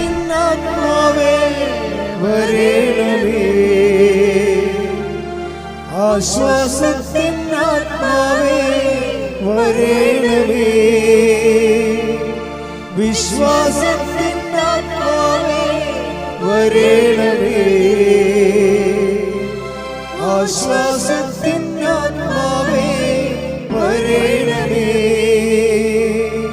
പരിശുദ്ധാത്മാവേ പാവനാത്മാവേ എന്റെ ഹൃദയത്തിൽ വന്നു വാഴണേ. പരിശുദ്ധ പരമ ദിവ്യകാരുണ്യത്തിന് എന്നേരവും ആരാധനയും സ്തുതിയും പുകഴ്ചയും ഉണ്ടായിരിക്കട്ടെ. ഈ കൈ നെഞ്ചത്ത് വെച്ചൊന്ന് ആത്മാർത്ഥത്തോടെ പ്രാർത്ഥിച്ചേ. കർത്താവേ, കർത്താവേ, ഞങ്ങൾക്കെല്ലാവർക്കും അഭിഷേക വിധി പ്രകാരമുള്ള പ്രത്യാശയുടെ അഭിഷേകം ലഭിക്കാൻ ഞങ്ങളെ അനുഗ്രഹിക്കണമേ. ഞങ്ങളുടെ ജീവിതത്തില് അങ്ങയുടെ തിരുസന്നിധിയിൽ വെച്ചിട്ടുള്ള വിഷയങ്ങള് അങ്ങയുടെ കാലത്ത് നടക്കുന്നത് വരെ പ്രത്യാശയോടെ ജീവിക്കുവാൻ ഞങ്ങൾക്ക് ദൈവസ്നേഹം സ്നിഗ്ധമായ പ്രത്യാശയാൽ അഭിഷേകം ചെയ്യണമേ. ഹല്ലേലൂയ ഹല്ലേലൂയ ഹല്ലേലൂയ ഹല്ലേലൂയ. യേശുവേ നന്ദി ആരാധന ആരാധന. ഹല്ലേലൂയ ഹല്ലേലൂയ. വിശ്വാസത്തിൻ ആത്മാവേ വരേണമേ. ആശ്വാസത്തിൻ ആത്മാവേ വരേണമേ. വിശ്വാസത്തിൻ ആത്മാവേ വരേണമേ. ആശ്വാസത്തിൻ ആത്മാവേ വരേണമേ. പരിശുദ്ധാത്മാവേ പാവനാത്മാവേ എന്റെ ഹൃദയത്തിൽ വന്നു വാഴണേ. എപ്പോഴും നമ്മൾ ശ്രദ്ധിക്കേണ്ട കാര്യം, ഉടമ്പടിയെ ഇങ്ങനെ ഒക്കുമെങ്കിലും ഒക്കട്ടെ, നമുക്ക് ചെയ്ത് നോക്കാം. നിങ്ങൾ അങ്ങനെ ഒരു അംബിഗസ് ഹൈപ്പോത്തറ്റിക്കലായിട്ട് ഒരു സാങ്കല്പികമായിട്ട് ചെയ്യുമ്പോഴാണ് നിങ്ങൾ ശരിക്കും ഉടമ്പടി എടുത്ത് പണി മേടിക്കണത്. കാര്യം എന്താണ്? നിങ്ങൾ ദൈവത്തെ പരീക്ഷിക്കുകയാണ്. ചില ആൾക്കാരെന്ത് ചെയ്യും? അവർ ഉടമ്പടിയെക്കുറിച്ച് നല്ലവണ്ണം പഠിക്കും. ആദ്യം സാക്ഷ്യങ്ങളെല്ലാം കേട്ട് മനസ്സിൽ ഉറപ്പാക്കും. എന്നിട്ടെന്താ? ഒറ്റ ചെയ്താണ്. അവർ ഒറ്റ ചെയ്താണ്. ഉടമ്പടിക്ക് മുമ്പ് തന്നെ അവരിവിടെ വരുന്ന മുമ്പ് തന്നെ അവർ പോയി കുമ്പസാരിക്കും. അവർ ഇന്നലെ കേട്ട സാക്ഷ്യം എന്താണ്? ഞാൻ ഉടമ്പടിക്ക് മുമ്പ് തന്നെ 1 മാസമേ ഉടമ്പടിക്ക് എന്നെ ഒരുക്കിയെന്ന്. അതാണ് സംഭവം. ഞാൻ ഉടമ്പടി ചെയ്യുന്നതിന് 1 മാസം മുമ്പ് തന്നെ ഞാൻ ഉടമ്പടിയിലാണെന്ന രീതിയിൽ ജീവിക്കാൻ തുടങ്ങിയെന്ന് പറഞ്ഞിരിക്കുക. എന്താണ്? സത്യസന്ധമായിട്ട് ഇൻവെസ്റ്റ് ചെയ്തിരിക്കുകയാണ്. അപ്പം അങ്ങനെ വരണ കാരണം എന്ന് വെച്ച് കഴിഞ്ഞാൽ അവർക്ക് ലാഗിങ് വരത്തില്ല. പക്ഷേ ലാഗിങ് വന്നില്ലേലും ഇങ്ങനെയുള്ള ആൾക്കാരെ സംബന്ധിച്ചിടത്തോളം ആന്തരിക അഭിഷേകമുള്ള കാരണം അവർക്ക് ടൈം പ്രശ്നമല്ലാതെ വരും. ഒരു കംപ്ലൈൻറ്റും ചെയ്യത്തില്ല. എന്താ കാര്യം? അതിന് ടൈം ആകുമ്പോൾ കർത്താവ് കൃത്യമായിട്ട് അത് ചെയ്യും. ഇപ്പം എന്താ വിഷയം എന്ന് പറയണത്? ഇപ്പോൾ നിങ്ങൾക്കറിയാമല്ലോ, ഈ പറഞ്ഞ ഈ പ്രൊഫസർ ടോയ് തോമസിൻ്റെ വിഷയം തന്നെ എടുക്കുക. അവർ ആ ചേട്ടായി എന്താ ചെയ്യണത്? അവർ കോളേജ് പ്രൊഫസറാണ്, പക്ഷേ ഇവരും അതുപോലെ തന്നെ ടീച്ചറാണ്. പക്ഷെ അവരെന്ത് ചെയ്യും? അവർ ഈ സിറ്റുവേഷനിലും മറ്റുള്ളവർക്ക് ഈ പത്രങ്ങൾ കൊണ്ടുപോയി എല്ലായിടത്തും പറഞ്ഞിട്ട് അവരുടെ അനുഭവങ്ങളും അവരുടെ അനുഭവം എന്ന് പറഞ്ഞാൽ എന്താണെന്നറിയാവോ? അവിടെ അനുഭവം എന്ന് പറഞ്ഞാൽ അവരുടെ രോഗത്തിന് എന്താ സംഭവിച്ചിരിക്കുന്നത്? റേഡിയേഷൻ പറ്റത്തില്ല, ഓപ്പറേഷൻ പറ്റത്തില്ല, കീമോ പറ്റത്തില്ല. പക്ഷേ എന്ത്? പാലിയേറ്റീവ് കീമോ, മരിക്കാനുള്ള കീമോ കൊടുത്തിരിക്കുകയാണ്. ആ സംഭവം പക്ഷേ ഒരു കീമോ കഴിഞ്ഞ് 2 കീമോ 3ാമത്തെ കീമോ ടെസ്റ്റ് ചെയ്ത് നോക്കിയപ്പോൾ ഉണ്ട് 99% ഇവർ സുഖപ്പെട്ടിരിക്കുകയാണ്. അപ്പോൾ ഇവരുടെ അനുഭവങ്ങൾ പറഞ്ഞാണ് ഇവർ ആൾക്കാർക്ക് പത്രങ്ങൾ കൊടുക്കേണ്ടത്. എന്നുവെച്ചാൽ അത് കൊടുത്ത് ഒപ്പിച്ച് തീർക്കുന്ന ഒരു കാര്യമല്ല, മറിച്ച് എന്താണ്? അത് തന്നെ ഒരു ജോലിയാണ്, പ്രേക്ഷിത പ്രവർത്തനമാണ് ഉടമ്പടി. കാര്യം കാര്യം ഇത് ആദ്യമേ തന്നെ ഞാൻ തുടങ്ങിയപ്പോൾ തന്നെ പിശാച് പല്ലും നഖവും കൊണ്ട് പത്രത്തെ എതിർത്തായിരുന്നു. ഇപ്പം ഞാൻ 3-4 പേര് ഇതിൻ്റെ ഒരു കീബോർഡിൽ നിൽക്കുന്ന ആൾക്കാരുണ്ട്. ഞങ്ങൾക്ക് ഇതിനെക്കുറിച്ച് ഐഡിയ ഉണ്ട്, വ്യക്തമായ ഐഡിയ ഉണ്ട്. അപ്പോൾ എന്തെല്ലാം ലോകം മുഴുവനും തലകുത്തും പറഞ്ഞാലും ഞങ്ങളുടെ തലകുത്തും അറിയത്തില്ല. എന്താ കാര്യം? ഇപ്പം ഞാൻ തന്നെ നിങ്ങളുടെ വിഷയത്തിൽ ഞാൻ എപ്പോഴും സംസാരിക്കണം എന്താ കാര്യം ഈ വിഷയത്തിൻ്റെ ഇപ്പം ഞാൻ ജീവിച്ചിരിക്കുന്നതോളം കാലം ഫസ്റ്റ് ഹാൻഡ് പ്രൈമറി വിറ്റ്നസ് ഞാനാണ്. മാതാവ് പ്രത്യക്ഷപ്പെടേണ്ട കണ്ടത് ഞാൻ മാത്രമേ അമ്മയെ കണ്ടുള്ളൂ, സത്യമായിട്ടും കണ്ടുള്ളൂ. പക്ഷേ ഇന്ന് ലക്ഷക്കണക്കിന് മനുഷ്യർ അമ്മയെ കാണുന്നുണ്ട്, അനുഭവത്തിലൂടെയും നേരെയും. അപ്പോൾ ഇപ്പോൾ തന്നെ പ്രൊഫസർ ജോയ് തോമസിൻ്റെ ഈ ക്യാൻസർ വന്നിരിക്കുന്ന ചേച്ചി ഒരു ദിവസം വചനം കേട്ടുകൊണ്ടിരിക്കുക പറയും, ഇന്ന് കഠോരമായ രോഗത്തിലിരിക്കുന്നവർ മാതാവിൻ്റെ സാന്നിധ്യം മഴവില്ല് പോലെ കാണുമെന്ന് പറഞ്ഞ് അതുപോലെ തന്നെ കണ്ട്. അതെന്താ കാര്യം വെച്ച് കഴിഞ്ഞാൽ ഈ വിശ്വാസത്തിൽ ദൈവത്തെ അന്വേഷിക്കുന്നവർക്ക് ദൈവം സമീപസ്ഥനാണ്. ഹൃദയ പരമാർത്ഥതയോടെ take the bed of God. ശ്രുതികളെ ഹല്ലേലൂയ ഹല്ലേലൂയ ഹല്ലേലൂയ ഹല്ലേലൂയ. യേശുവേ നന്ദി. ഹല്ലേലൂയ ഹല്ലേലൂയ ഹല്ലേലൂയ. യേശുവേ ആരാധന ആരാധന ആരാധന. യേശുവേ നന്ദി. മഹത്വം മഹത്വം മഹത്വം മഹത്വം. ഹല്ലേലൂയ ഹല്ലേലൂയ ഹല്ലേലൂയ. 145 സങ്കീർത്തനം 18 തിരുവചനം. സങ്കീർത്തനം 145:18. തന്നെ വിളിച്ചപേക്ഷിക്കുന്നവർക്ക് ഹൃദയ പരമാർത്ഥതയോടെ വിളിച്ചപേക്ഷിക്കുന്നവർക്ക് കർത്താവ് സമീപസ്ഥനാണ്. കളങ്കമില്ലാതെ പരമാർത്ഥത വേണം. അല്ല വെക്കുവോ? അച്ഛൻ പറഞ്ഞ് ശരിയായിരിക്കുവോ? അത് മഴവില്ല് ചുമ്മാ കണ്ടതല്ലേ? ആകാശത്ത് കാണാൻ മഴവില്ലൊക്കെ പിന്നെ അച്ഛൻ പറഞ്ഞതാണ്. അച്ഛൻ പറഞ്ഞാലും പറഞ്ഞില്ലെങ്കിലും മഴവില്ല് അവിടെ ഉണ്ടാകത്തില്ലേ? ഇങ്ങനെയൊക്കെ എന്ത് വേണമെങ്കിൽ നമുക്ക് സംശയിക്കാം. അതുകൊണ്ട് തന്നെയാണ് ഹൃദയ പരമാർത്ഥതയുടെ കാര്യം എന്താണ്? കർത്താവ് എന്നോട് സംസാരിച്ചതാണെന്ന് അതൊക്കെ അറിയാമല്ലോ. ദൈവഹിതപ്രകാരമുള്ള ദർശനങ്ങളുണ്ടാകും. അപ്പോൾ ആ വ്യക്തിക്ക് അത് ഉദ്ദേശിക്കുന്നുണ്ടെങ്കിൽ ആ വ്യക്തിക്ക് അതിൻ്റെ ഇൻ്റർപ്രിട്ടേഷൻ കൊടുത്തിരിക്കും ദൈവം. ഇങ്ങനെയല്ല നമ്മൾ സ്വപ്നത്തിലൂടെ ഓരോ കാര്യങ്ങൾ വിവേചിക്കുന്നത്. ദൈവഹിതപ്രകാരമുള്ള ദൈവം ഉദ്ദേശിച്ചിട്ട് കൊടുക്കുന്ന സ്വപ്നങ്ങളുണ്ട്, ദൈവം ഉദ്ദേശിച്ചിട്ട് കൊടുക്കുന്ന ദർശനങ്ങളുണ്ട്. അതെന്താണ്? അതിൻ്റെ പ്രിൻ്റ് ഔട്ട് ഉൾപ്പെടെയാണ് അതിൻ്റെ ആ വ്യക്തിയെ അഡ്രസ്സ് ചെയ്യണത് വിത്ത് അഡ്രസ്സാണ് കൊടുക്കണത്. കാര്യം എന്താണ്? ഇത് എന്നെക്കുറിച്ച് പറഞ്ഞതാണെന്ന് ആന്തരികമായ ബോധ്യം എനിക്ക് കിട്ടും. Praise the Lord. ദൈവഹിതപ്രകാരമുള്ള ദർശനങ്ങൾക്കോ സ്വപ്നങ്ങൾക്കോ ദൈവം നിങ്ങൾക്ക് തന്നെ ബോധ്യപ്പെടുത്തി തരും. എന്താണ്? ഇത് നിങ്ങളെ തന്നെ ഉദ്ദേശിച്ച് ചെയ്തിട്ടുള്ളതാണെന്ന് പറയും. അത് പറയുന്ന സമയത്ത് ചിലർക്ക് കുളിരോടുന്ന പോലുള്ള ശാരീരികമായ ഫിസിക്കൽ ഫിനോമിന ഉണ്ടാകും. ദൈവാനുഭവത്തിന് ഒത്തിരിയേറെ രസകരമായ അനുഭവങ്ങളുണ്ട്. കാര്യം അത് പറഞ്ഞുകൊണ്ടിരിക്കുന്ന സമയത്ത് രണ്ടുപേരുടെ ഇരട്ട അഭിഷേകം എന്ന് പറയും. പറയുന്നവർക്കും കേൾക്കുന്നവർക്കും ഒരേ സമയം തന്നെ ആന്തരികമായ ഈ ബോഡിയിൽ തന്നെ ഫീലിംഗ് ചെയ്യും. ഒരു പ്രത്യേക നമ്മൾ ഒരു പൂരണിപ്പെന്നൊക്കെ പറയുന്ന പോലെ രീതിയിലുള്ള ഒരു ഫീലിംഗ് നമുക്കുണ്ടാകും. കേൾക്കുന്നവർക്കും ഉണ്ടാവും, പറയുന്നവർക്കും ഉണ്ടാകും. അപ്പോൾ എന്താണ്? പരിശുദ്ധാത്മാവിൽ ചെയ്യുന്ന കാര്യങ്ങൾക്കും സംഭവിക്കുന്ന കാര്യങ്ങൾക്കും നമുക്ക് പേഴ്സണൽ കൺകറൻസ് കിട്ടാൻ നമുക്ക് വ്യക്തിപരമായി ദൈവം നൽകുന്ന ശാരീരികമായ അനുഭവങ്ങൾ ഫിസിക്കൽ ഫിനോമെറ്റിസിസമാണ്. ശരിക്കും പറഞ്ഞാൽ ഇങ്ങനെയുള്ള ഒരു വിഷയം ദൈവികമായ കാര്യങ്ങളുടെ ശാരീരികമായ പ്രതിഭാസങ്ങൾ അത് ഇപ്പോഴും ഇന്നത്തെ കാലത്ത് ഉടമ്പടിയുടെ അനുഭവങ്ങളിൽ കൂടിക്കൂടിയാണ് വരണത്.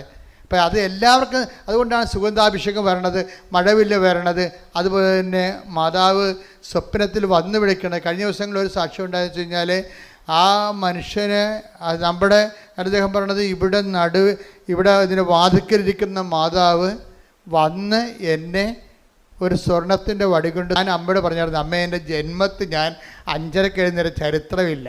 എനിക്ക് 35 വയസ്സായി. 35 കൊല്ലത്തിനുള്ളിൽ ഇന്ന് വരെ ഞാൻ 8 മണിക്കൊക്കെയാണ് എഴുന്നേൽക്കണത്. ഞാനെങ്ങനെയാണ് 5:30 എഴുന്നേൽക്കണത്? അപ്പോഴെന്ത് ചെയ്ത് അമ്മ കറക്റ്റ് 5:29 ആയപ്പോൾ കൃപാസം വാദിക്കെ നിൽക്കുന്ന മാതാവ് വന്ന് എന്നെ തോണ്ടി വിളിച്ചു. ഞാൻ ഞെട്ടി എഴുന്നേറ്റ് നോക്കിയപ്പോൾ മണി 5:30. അതായത് ഇത് ഈ കാലങ്ങളിൽ അഡ്രസ്സ് നേരിട്ട് നമുക്ക് അനുഭവം കിട്ടും. നേരിട്ട് അതായത് ഒന്നാമത്തെ കൃപാസനത്തിൻ്റെ വിഷയം സഞ്ചാരി മാതാവാണ്. എന്ന് വെച്ച് കഴിഞ്ഞാൽ ഇപ്പം തന്നെ ഇവരുടെ കാര്യം തന്നെ എടുക്കാം. ഇവർക്ക് ഈ ക്യാൻസർ 99% കുറഞ്ഞല്ല, പിന്നെ 1% ഉള്ളു. അപ്പം ആ സന്തോഷ വാർത്ത എന്നെ അറിയിക്കാൻ വേണ്ടി അവരിവിടെ വന്നപ്പോൾ എന്നാ പറ്റിയത്? പ്രൊഫസർ ഇവിടെ വന്നപ്പോൾ ഓഫീസിൽ നിന്ന് പറഞ്ഞ്, നിങ്ങൾ കഴിഞ്ഞ ആഴ്ച കണ്ടതല്ലേ അച്ഛനെ, കണ്ടിട്ട് പോയപ്പോഴല്ലേ ഇത്രയും കുറഞ്ഞിരിക്കണത്, ഇനിയിപ്പം നിങ്ങൾക്ക് 90 ദിവസം കഴിഞ്ഞ് കാണാൻ പറ്റത്തുള്ളൂ. കാര്യം ഒത്തിരി പേര് കാണാനുണ്ട്, ഒരു പ്രാവശ്യം പോലും കാണാത്തവരുണ്ടല്ലോ. അപ്പം പ്രൊഫസറിന് അത് കാര്യം മനസ്സിലായപ്പോൾ പ്രൊഫസർ സങ്കടത്തോടെയാണെങ്കിൽ തിരിച്ചുപോയി. പിറ്റേ ദിവസം കൊണ്ട് ഞാൻ പ്രൊഫസറിൻ്റെ വീടിൻ്റെ വാതിൽക്കൽ നിൽക്കണം. അല്ല, എനിക്കറിയാൻ പാടില്ല, ഞാൻ ചേന്നമംഗലത്ത് പോയ ആളാണ്. ചേന്നമംഗലത്ത് ഞാൻ ഈ ചേന്നമംഗലം എൻ്റെ പഠനത്തിൻ്റെ ഒരു ഭാഗമാണ്. പഴയകാല ക്രിസ്ത്യൻ സെറ്റിൽമെൻറ്റാണ് ചേന്നമംഗലം എന്ന് പറയുന്നത്. 1800 കൊല്ലം പഴക്കമുള്ള സെറ്റിൽമെൻറ്റാണ്. അപ്പം അതിനെക്കുറിച്ചുള്ള പഠനങ്ങളൊക്കെ ഉണ്ട്. ഞാൻ പഠിച്ച ഒരു പുസ്തകം എഴുതുന്നുണ്ട്.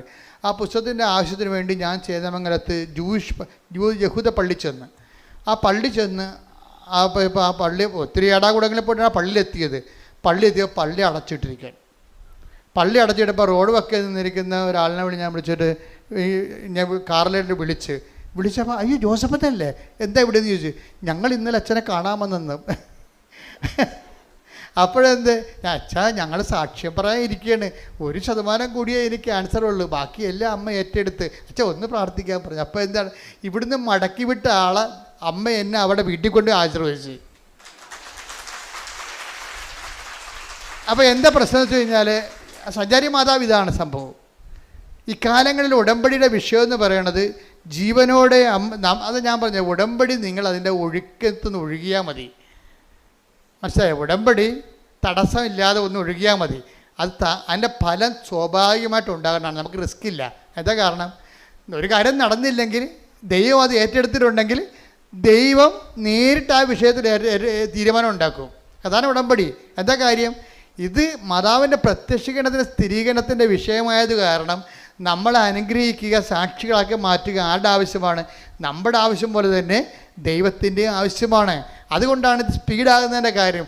നിങ്ങൾക്ക് ചിലർക്ക് പറ്റുന്ന അബദ്ധം, നിങ്ങളിങ്ങനെ പൊട്ടം കണ്ണാനെ പോലെ തപ്പിയും തടഞ്ഞുമൊക്കെ എന്തെങ്കിലുമൊക്കെ ചെയ്യോ, ഇനി അത് എവിടെ കൊടുക്കാനാണ്, രോഗികളെ കാണാനാണ്, ആരെ കാണാനാണ്, നമ്മുടെ താലൂക്കിൽ ഗവൺമെൻറ് ആശുപത്രി ഉണ്ടാ കൊള്ളാം, നല്ല പരിപാടിയെ പോയി. അവിടെ ഇന്ന് വരെ ഒരു ഗവൺമെൻറ് ആശുപത്രി പോയിട്ടില്ല, എല്ലാം പ്രൈവറ്റ് ആശുപത്രിയിലേ പോയിട്ടുള്ളൂ. അപ്പോൾ പാവത്തങ്ങളൊക്കെ ഉള്ള ഗവൺമെൻറ് ആശുപത്രി ആയിരിക്കുമല്ലോ ഉള്ളത്, അവരെല്ലാം പോയി കാണേണ്ടത്. അപ്പോൾ അവരെ പോയി കാണുമ്പോൾ ഇവർക്ക് അറിയത്തില്ല, ഇവരുടെ മനുഷ്യരുടെ സംസർഗം അതാണ്. നമ്മുടെ താലൂക്കിൽ ഗവൺമെൻറ് ആശുപത്രി ഉണ്ടാകുന്ന പോലും അവർക്ക് അറിയത്തില്ല, അത്രയും ബന്ധമുള്ളു. അങ്ങനെ മനുഷ്യനുമായിട്ട്, സാധാരണ മനുഷ്യനായിട്ട് ഒരു ബന്ധമില്ലാത്തവരെ ഇപ്പോഴെന്ത് ഉടമ്പടി എന്ത് ചെയ്യും, അവരെ തിരക്കി പോകണത് ഉടമ്പടിയുടെ ഒരു നിയോഗം നിറവേറ്റാനല്ല. ശരിക്കും പറഞ്ഞാൽ ദൈവത്തിൻ്റെ സ്നേഹത്തിൽ നിങ്ങൾ വളരാൻ വേണ്ടിയാണ്. Price the Lord. അത് മനസ്സിലായി, അത് ഓർത്തേക്കണം. ഉടമ്പടി അപ്പോൾ ഞങ്ങൾ പ്രൈവറ്റ് ആശുപത്രിയിൽ പോയി, ഞങ്ങളത് കണ്ടു, രോഗികൾ കണ്ടു, കുറേ നേരം അവിടെ ഇരുന്ന് സംസാരിച്ചു, അവർക്ക് ഞങ്ങളുടെ കയ്യിലുള്ളതൊക്കെ കൊടുത്തു എന്നൊക്കെ പറഞ്ഞാൽ ഒന്നും ഉടമ്പടി വർക്ക് ചെയ്യത്തില്ല. നിങ്ങളെന്താ കാര്യം നിങ്ങൾ ചെയ്യണ കാര്യങ്ങളെല്ലാം ആരാ? ക്രിസ്തുവിനോടുള്ള സ്നേഹത്തോടെയാണ് ചെയ്യേണ്ടത്. Price the Lord. ഇത് നിങ്ങൾ ചെയ്യുമ്പോഴെല്ലാം കർത്താവിൻ്റെ സ്നേഹത്തിലാണത് ചെയ്യേണ്ടത്. പ്രാർത്ഥിക്കുക. കർത്താവായ ദൈവമേ, ഞങ്ങൾ ചെയ്യുന്ന ഓരോ പ്രേക്ഷിത പ്രവൃത്തികളും അങ്ങയുള്ള സ്നേഹത്താൽ സുവിശേഷത്തിന്റെ സാക്ഷിയായി ചെയ്യുവാൻ ഇടയാക്കണമേ. അപ്പോഴേ ഇതിൻ്റെ വിഷയത്തിൽ നമ്മൾ ചെയ്യും തോറും നമ്മൾക്ക് പരിശുദ്ധാത്മാവിനെ കിട്ടും. നമുക്കിത് ചെയ്യുമ്പോൾ ഈ പരിശുദ്ധാത്മാവിലാണ് നിങ്ങൾ ചെയ്തത്, അത് ഉടമ്പടിയുടെ കാര്യങ്ങൾ നിറവേറ്റാൻ വേണ്ടി, നമ്മുടെ കാര്യം നേടാൻ വേണ്ടി ഉള്ള ഉദ്ദേശത്തിലാണ് ചെയ്തതെന്ന് അറിയാൻ പറ്റും നമുക്ക്. ഇപ്പം നിങ്ങളൊരു കാര്യം ചെയ്ത് ഒരു സാരി വാങ്ങിച്ചു കൊടുത്തു, അല്ലെങ്കിൽ നിങ്ങൾ പൈസ ആൾക്കാർക്ക് കൊടുത്തു, അല്ലെങ്കിൽ നിങ്ങൾ ഭക്ഷണം പാകം ചെയ്ത് വേണ്ടി കൊടുത്തു. ഇത് നിങ്ങൾ ചെയ്യുമ്പോൾ ഇത് പരിശുദ്ധാത്മാവിലാണ് ചെയ്തത്. അതാ നിങ്ങളുടെ ഹ്യൂമൻ സ്പിരിറ്റിൽ ഉടമ്പടിയുടെ കാര്യങ്ങൾ നിറവേറ്റാൻ വേണ്ടി ചെയ്യണമല്ലോ എന്ന് വിചാരിച്ചുകൊണ്ട് ചെയ്യാൻ വേണ്ടി ചെയ്തതാണോ എന്ന് അറിയാൻ നമുക്ക് പറ്റും. എങ്ങനെ അറിയാൻ പറ്റുമെന്ന് അറിയാമോ? പരിശുദ്ധാത്മാവിലാണ് ചെയ്തതെങ്കിൽ പിന്നെയും ചെയ്യാൻ വേണ്ടി നമുക്ക് സ്പിരിറ്റ് ഉണ്ടാകും. ഇല്ലെന്നുണ്ടെങ്കിൽ ഇന്ന് രോഗികൾ കൊണ്ടേ കൊടുത്ത് ഇനിയിപ്പോൾ 90 ദിവസം അത് അവരെ കൊടുത്താൽ മതിയല്ല. മനസ്സിലായില്ലേ? 90 ദിവസം ഉണ്ട്. അപ്പോൾ എല്ലാ ആഴ്ചയും കൊണ്ടുപോയി രോഗികൾക്ക് ഭക്ഷണം കൊടുക്കണം. കുഴപ്പമില്ല, 90 ദിവസം വരെ കൊടുക്കാം, പട്ടണത്തിനും കൊടുക്കുക. അപ്പം നമ്മൾ ഈ ദിവസം എണ്ണി കൊടുക്കും. അത് പക്ഷേ അതിനൊന്നും കൗണ്ട് ഡൗൺ ആണ്. അതൊക്കെ എന്താ പ്രശ്നം വെച്ച് കഴിഞ്ഞാൽ അത് ഉടമ്പടി പ്രകാരമല്ല. അത് നിങ്ങളുടെ വയറ്റിപ്പഴുപ്പിന് വേണ്ടി നിങ്ങൾ ചെയ്യുന്ന എന്തോ എന്തോ ഒരു ദൈവത്തിൻ്റെ കണ്ണിൽ പൊടിയിടാൻ വേണ്ടിയുള്ള എന്തോ ഒരു തരം പ്രവർത്തനങ്ങളാണ്, മനുഷ്യപ്രവർത്തനങ്ങളാണ്. അത് പ്രേക്ഷിത പ്രവർത്തനങ്ങളല്ല. ഇത് പ്രേക്ഷിത പ്രവർത്തനവും മനുഷ്യ പ്രവർത്തനവും തമ്മിലുള്ള വ്യത്യാസം. പ്രേക്ഷിത മീൻസ് അതിൻ്റെ അർത്ഥം എന്താ? വൺ ഹു ഈസ് സെൻറ്റ്, അല്ലേ? പ്രേക്ഷിതം അതായത് ഒരാളെ പറഞ്ഞു വിടുക. ഒരാൾ പറഞ്ഞിട്ടാണ് നമ്മളത് ചെയ്യണത്. അതിനാണ് പ്രേക്ഷിതം എന്ന് പറയണത്. സംസ്കൃത വാക്കാണ്, അതിനാ പ്രേക്ഷിത എന്നൊക്കെ പറയത്തില്ലേ. എന്നുവെച്ചാൽ സ്വയം ചെയ്യണതല്ല.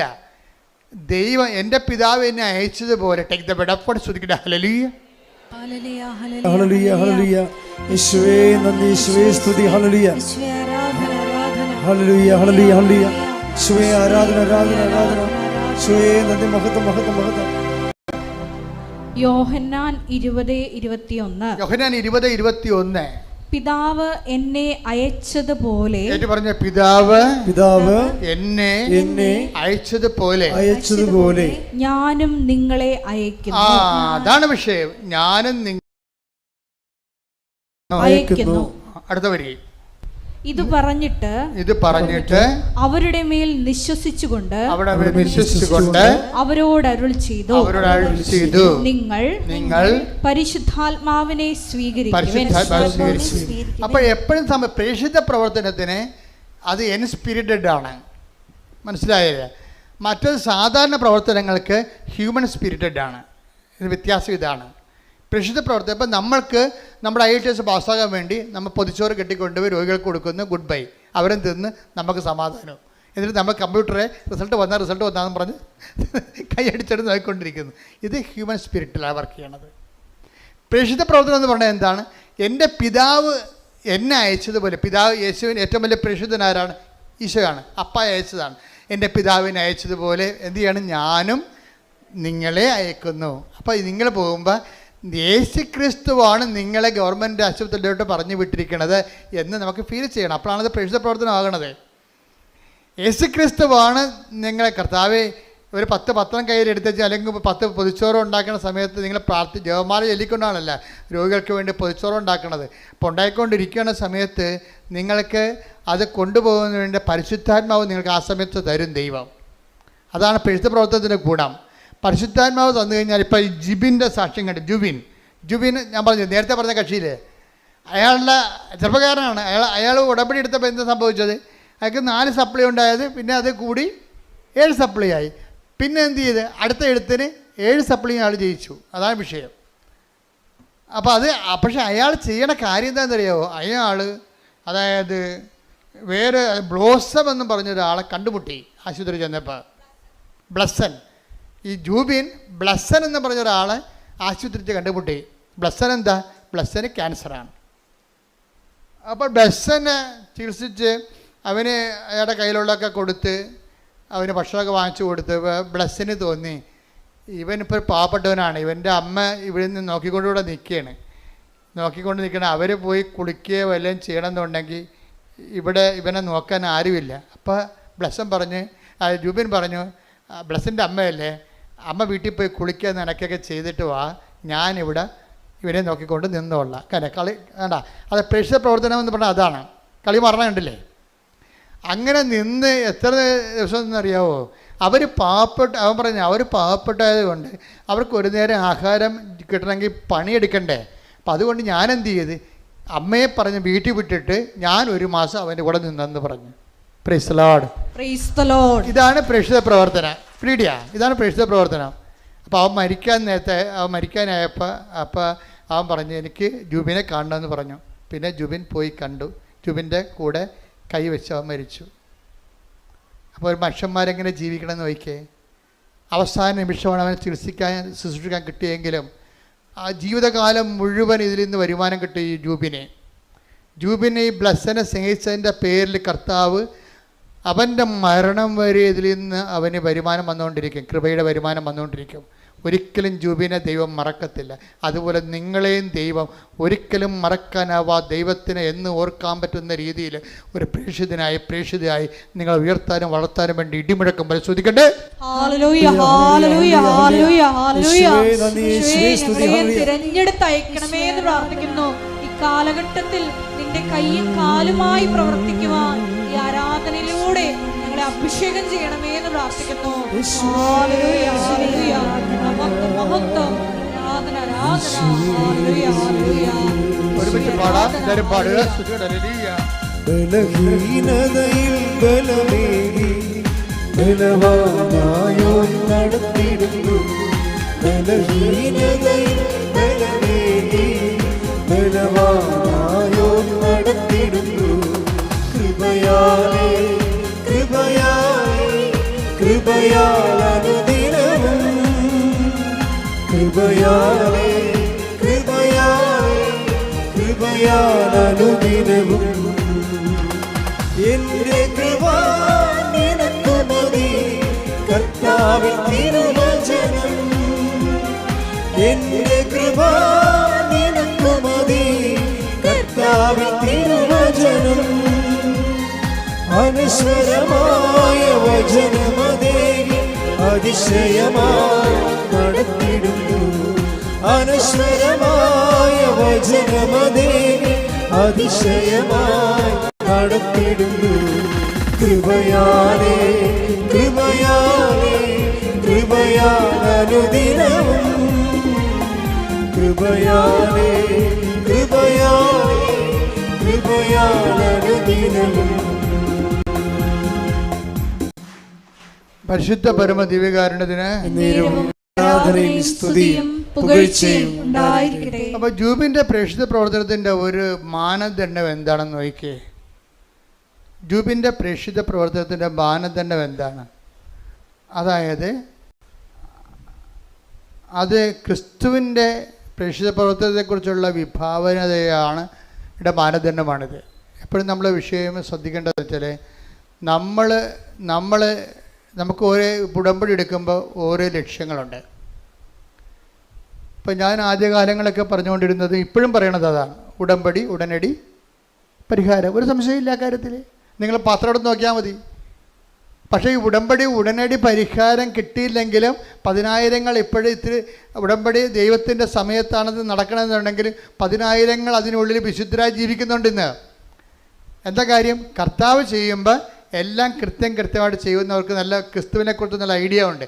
ക്രിസ്തുവിനെക്കുറിച്ച് ഐഡിയ ഇല്ലാത്ത ജനങ്ങളോട് സംസാരിക്കുമ്പോൾ എന്ത് ചെയ്യണം? ആ രീതിയിൽ സംസാരിക്കാൻ പറ്റത്തുള്ളൂ നമുക്ക്. ഉദാഹരണത്തിന് 1 Corinthians 3:1 എടുത്തേ.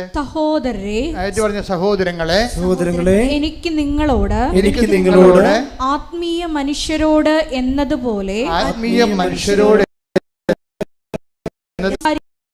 സംസാരിക്കാൻ സാധിച്ചില്ല. ജഡിക മനുഷ്യരോട് എന്നതുപോലെയും ക്രിസ്തുവിനെ കുറിച്ചുള്ള അറിവിന്റെ കാര്യത്തിൽ പൈതങ്ങളോട് എന്നതുപോലെയുമാണ് നിങ്ങളോട് ഞാൻ സംസാരിച്ചത്. പൈതങ്ങളോട് സംസാരിക്കുമ്പോൾ എന്ത് ചെയ്യണം? അവർക്ക് മിഠായി, ബലൂൺ, അതുപോലെയുള്ള കളിപ്പാട്ടം, ഇങ്ങനെ കുറേ സംഭവങ്ങളില്ലേ, അവർ കിട്ടിയാൽ മാത്രമേ മദറിൻ്റെ സ്നേഹം. നിങ്ങൾക്കറിയാവില്ല, ഇപ്പം കുഞ്ഞുങ്ങളെ അമ്മയെന്ന് വിളിക്കണ ആരെയാണ്? പലപ്പോഴും ആയമാരെ വിളിക്കണതല്ലേ. നാളെ ബംഗാളി ചേച്ചിമാർ വന്ന് നമ്മുടെ പിള്ളേർക്ക് നിങ്ങൾ 4 ലക്ഷത്തിൻ്റെ ശമ്പളം മേടിക്കും, നിങ്ങളുടെ മക്കൾക്ക് മുല കൊടുക്കുന്നതായിരിക്കും ബംഗാളി ചേച്ചിമാരായിരിക്കും. അപ്പം നമ്മുടെ മക്കൾ അവരെന്തെന്ന് വിളിക്കും? അമ്മയെന്ന് വിളിക്കും. നിങ്ങളെന്തെന്ന് വിളിക്കും? ആയെന്ന് വിളിക്കും. ഇതാണ് പ്രശ്നം. പിള്ളേരുടെ ഒരു സൈക്കോളജിയിൽ എന്താ ഉള്ളത്? ആര് എന്ത് കൊടുക്കുന്നു അവരാണ് അമ്മ. ഞാൻ പറഞ്ഞിട്ട് കാര്യമില്ല. ആര് കൊടുക്കുന്നു? അമ്മയെ എപ്പോഴും അമ്മയാൽ നിൽക്കുന്നത് എന്തുകൊണ്ടാണ്? എല്ലാ കാര്യങ്ങളും കുഞ്ഞിനെ ചെയ്ത് കൊടുക്കുന്നത് കൊണ്ടാണ്. ഇപ്പം ദൈവത്തിന് ഇങ്ങനെ ഒരു കാലം ഉണ്ടെന്നാണ് പൗലോസ് പറയുന്നത്. ഒന്നിനു വായിച്ചത്. സഹോദരങ്ങളെ എനിക്ക് നിങ്ങളോട് ആത്മീയ മനുഷ്യരോട് എന്നതുപോലെ സംസാരിക്കാൻ സാധിച്ചില്ല. സംസാരിക്കാൻ സാധിക്കും. ആത്മീയ മനുഷ്യരോടാണ് സംസാരിക്കണമെന്നുണ്ടെങ്കിൽ എന്താണ്? നേരത്തെ പറഞ്ഞ കാര്യം 1 തിമോത്തി 4:8 എന്താണ്? ആത്മീയ മനുഷ്യരോട് സംസാരിക്കുന്നത് എന്തിനെക്കുറിച്ചാണ്? നിത്യജീവനെക്കുറിച്ചായിരിക്കും. ജഡിക മനുഷ്യരോട് സംസാരിക്കുന്നത് എന്തിനെക്കുറിച്ചായിരിക്കും? ഈ ജീവിതത്തിന് വേണ്ടിയായിരിക്കും സംസാരിക്കണത്. അപ്പോൾ ഈ ജീവിതത്തിന് വേണ്ടി കർത്താവ് അഡ്രസ്സ് ചെയ്യണില്ലേ? അതാണല്ല ഉടമ്പടി. ഈ ജീവിതത്തിന് വേണ്ടി അവർക്ക് വീഞ്ഞില്ല, അവർക്ക് വീടില്ല, അവർക്ക് ജോലിയില്ല, അവരുടെ വിവാഹം നടക്കണില്ല, അവർക്ക് രോഗമാണ്. ഇതല്ലേ പരിശുദ്ധ ഉടമ്പടിയിലൂടെ ഈശോയോട് പറഞ്ഞിട്ടല്ലേ സമയബന്ധിതമായി ഈ വിഷയം സമാധാനം ഉണ്ടാകേണ്ടത്. പക്ഷേ അടുത്ത പടി എന്താണ് ഉടമ്പടിയുടെ? ഈ ജീവിതത്തിന് വേണ്ടി മാത്രമാണ് നിങ്ങൾ യേശുക്രിസ്തു പ്രതിഷ്ഠിക്കുന്നത്. വെള്ളപ്പാട് ശ്രദ്ധിക്കട്ടെ. ഹല്ലേലൂയ ഹല്ലേലൂയ ഹല്ലേലൂയ ഹല്ലേലൂയ ഹല്ലേലൂയ ഹല്ലേലൂയ. യേശുവേ നന്ദി, യേശുവേ സ്തുതി. 1 കൊരിന്തോസ് 15:19. ആ ഈ ജീവിതത്തിന് വേണ്ടി മാത്രം പറഞ്ഞ ഈ ജീവിതത്തിന് വേണ്ടി മാത്രം ക്രിസ്തുവിൽ പ്രത്യാശ വച്ചിട്ടുള്ളവരാണെങ്കിൽ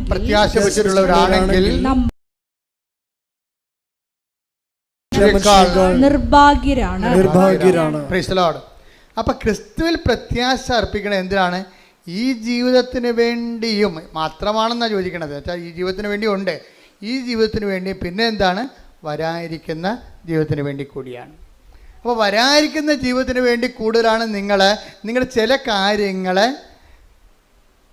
താമസിക്കുന്നുണ്ടെങ്കിൽ എപ്പോഴും ഓർത്തേക്കണം, നിങ്ങളെന്താണ്, നിത്യജീവൻ്റെ എക്സ്പ്രസ് ഹൈവേയിലേക്ക് വന്നു എന്ന്. എന്താ കാര്യം എന്താണ്? ദൈവം ഈ ജീവിതത്തെ ഉടമ്പടിയിൽ ഒരു 3-4 കാര്യങ്ങൾ പടപെടാതെ നിങ്ങളുടെ കാര്യം നടക്കുകയും ചില കാര്യങ്ങൾ താമസിക്കുകയും ചെയ്യുമ്പോൾ അത് താമസിക്കുന്നതല്ല, മറിച്ച് എന്താണ്, നിത്യജീവനെക്കുറിച്ച് നിങ്ങൾ ഈ കാലഘട്ടങ്ങളിൽ ചിന്തിക്കാനും അതിനുവേണ്ടി ഇൻവെസ്റ്റ് ചെയ്യാനും വേണ്ടി ദൈവം നിങ്ങളെ ഒരുക്കുന്നതാണ്. കൈയടിച്ച് ശ്രദ്ധിക്കട്ടെ. ഹല്ലേലൂയ ഹല്ലേലൂയ ഹല്ലേലൂയ ഹല്ലേലൂയ ഹല്ലേലൂയ. യേശുവേ നന്ദി. ഹല്ലേലൂയ ഹല്ലേലൂയ.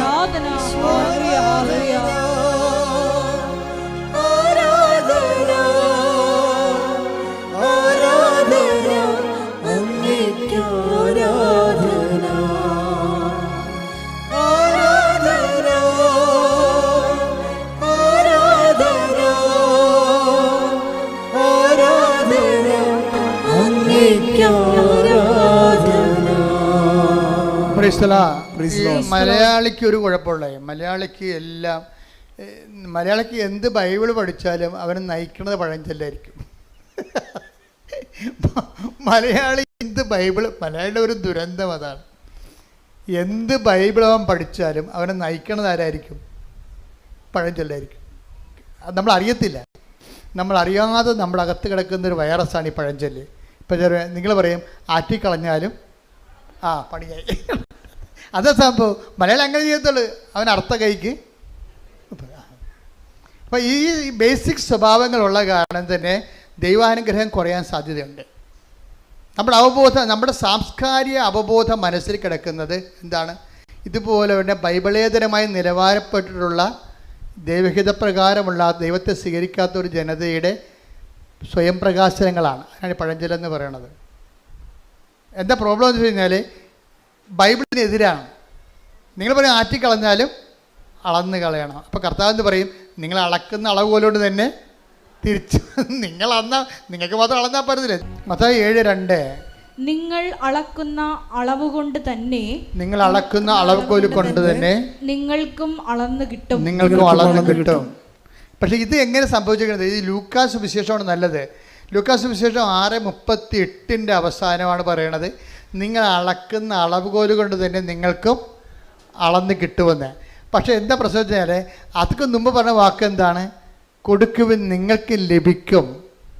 അതാണ് പറഞ്ഞത്. അതിക്ക് മുമ്പ് പറയാം, കൊടുക്കുവിൻ നിങ്ങൾക്ക് ലഭിക്കും. എന്ത് കിട്ടും? അമർത്തി കുലുക്കി നിറച്ചളന്ന് അവൻ നിൻ്റെ മടിയിലോട്ട് ചൊരിയും എന്ന് പറഞ്ഞിട്ടാണ് പറഞ്ഞത്. ഇങ്ങനെ ചൊരിയണമെങ്കിൽ എന്ത് ചെയ്യണം? നിങ്ങൾ അളക്കുന്ന അളവുകോല് കൊണ്ടിട്ട് നിങ്ങൾക്ക് കൈ നീളത്തില്ലെന്ന് നമ്മൾ ദൈവം കൈ നീളത്തില്ലെന്ന് അർത്ഥം. നമ്മൾക്ക് കൈ നീളത്തില്ലെങ്കിൽ ദൈവത്തിൻ്റെ കൈ നീളത്തില്ലെന്നാണ് ഈ പറയണത്. കേൾക്കുമ്പോൾ ഓർക്കും നമുക്ക് കൊടുക്കുമെന്നെങ്കിൽ ലഭിക്കും. പക്ഷേ എങ്ങനെ കൊടുക്കണം? അമർത്തി കുലുക്കി നിറച്ച് അളന്ന് അവൻ നിൻ്റെ മടിയിലോട്ട് ചൊരിയണമെങ്കിൽ എന്ത് ചെയ്യണം? നമ്മൾ അളക്കണം ആദ്യം. നിങ്ങൾ അളക്കുന്ന അളവ് അല്ലാതെ ദൈവമാണല്ലോ ആദ്യം അളക്കണത്. ആ വചനം ഒന്ന് വായിച്ചേ. ലൂക്ക 6:38. കൊടുക്കുവിൻ നിങ്ങൾക്കും കിട്ടും, അമർത്തി കുലുക്കി നിറച്ചളന്ന് അവർ നിങ്ങളുടെ മടിയിൽ ഇട്ട് തരും. നിങ്ങൾ അളക്കുന്ന അളവ് കൊണ്ട് തന്നെ നിങ്ങൾക്കും അളന്ന് കിട്ടും. ഞാൻ ഇത് വായിച്ചപ്പോഴേക്കും ഈ ജുബിനുണ്ടല്ലോ, നിത്യത സമൃദ്ധമായിരിക്കും. എന്താ കാര്യം? ഞാൻ രോഗിയായിരുന്നു, നിങ്ങൾ എന്നെ കണ്ടു എന്ന് പറഞ്ഞില്ലേ? കണ്ടിട്ടാൻ പോകുന്നില്ലല്ലോ, 1 മാസം അവിടെ നിന്നില്ലേ? അതാണ് സംഭവം. എൻ്റെ പിതാവിനാൽ ഇപ്പം നിങ്ങൾ ഓർക്കും ശരിയാണ്, കൊടുക്കും നമുക്ക് ലഭിക്കും. അപ്പോൾ നമുക്ക് IELTS പാസ്സാവുന്ന വെച്ചാൽ പറയണം, ശരി. അപ്പോൾ നമ്മുടെ പുരയിടം വിറ്റുപോകും, നല്ല വിലക്ക് വിറ്റുപോകുമായിരിക്കും.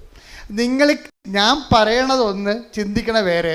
നിങ്ങൾ കൊടുക്കും, ശരി ശരി, അവന് നമ്മൾ ആണെങ്കിൽ നമുക്ക് 2 കിലോ അരി വാങ്ങിച്ചു കൊടുക്കാം, 10 ഉടുപ്പ് വാങ്ങിച്ചു കൊടുക്കാം, അങ്ങനെയാണെങ്കിൽ പിന്നെ എന്ത്, അപ്പോൾ ജോലി കിട്ടുമല്ല, അപ്പോൾ ശമ്പളം കിട്ടുമല്ല, അപ്പോൾ നമ്മൾ 100 ഉടുപ്പ് തിരിച്ച് വാങ്ങിക്കാമല്ല. ഇങ്ങനെ ഭാഗികമായിട്ടും മാനുഷികമായിട്ടും ക്യാഷ് ആൻഡ് കയ്യിലാണ് വചനം നിങ്ങൾ ചിന്തിക്കുകയും ആലോചിക്കുകയും മനസ്സിലാക്കുകയും ചെയ്യും. അതല്ല ഇവിടുത്തെ പ്രശ്നം. എന്താ പ്രശ്നം? ഈ നിത്യതയെക്കുറിച്ചാണ് കർത്താവ് ഇതെല്ലാം പറഞ്ഞിരിക്കുന്നത്. എൻ്റെ ഞാൻ രോഗിയായിരുന്നു, നിങ്ങൾ എന്നെ സന്ദർശിച്ചു, എൻ്റെ പിതാവിനാൽ അനുഗ്രഹീതരെ വരുവിൻ, ലോകാരംഭം മുതൽ ഒരുക്കിയിരിക്കുന്ന രാജ്യം നിങ്ങൾ കൈവശമാക്കിക്കൊള്ളുവിൻ. നിത്യതയെക്കുറിച്ചാണ് ഇതെല്ലാം പറയണത് പലതും.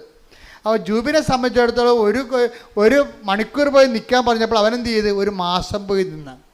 അപ്പോൾ അവന് എന്താ കിട്ടാൻ പോണത്? നിത്യതയാണ് അതിന് വരാൻ പോണത്. അവൻ്റെ ഇതിനോടുകൂടി നിത്യത. അപ്പോൾ നിങ്ങളൊക്കെ ചത്ത് കഴിയുമ്പോൾ ചില ഈ ജീവിതത്തിൽ എന്താ ഈശോ ഒന്നും പറയാത്തത്? അങ്ങനെയാണ് ചേർത്ത് നൽകുമെന്ന് ഈശോ പറയണത്. വരാനിരിക്കുന്ന രാജ്യത്തെ നിത്യജീവനം.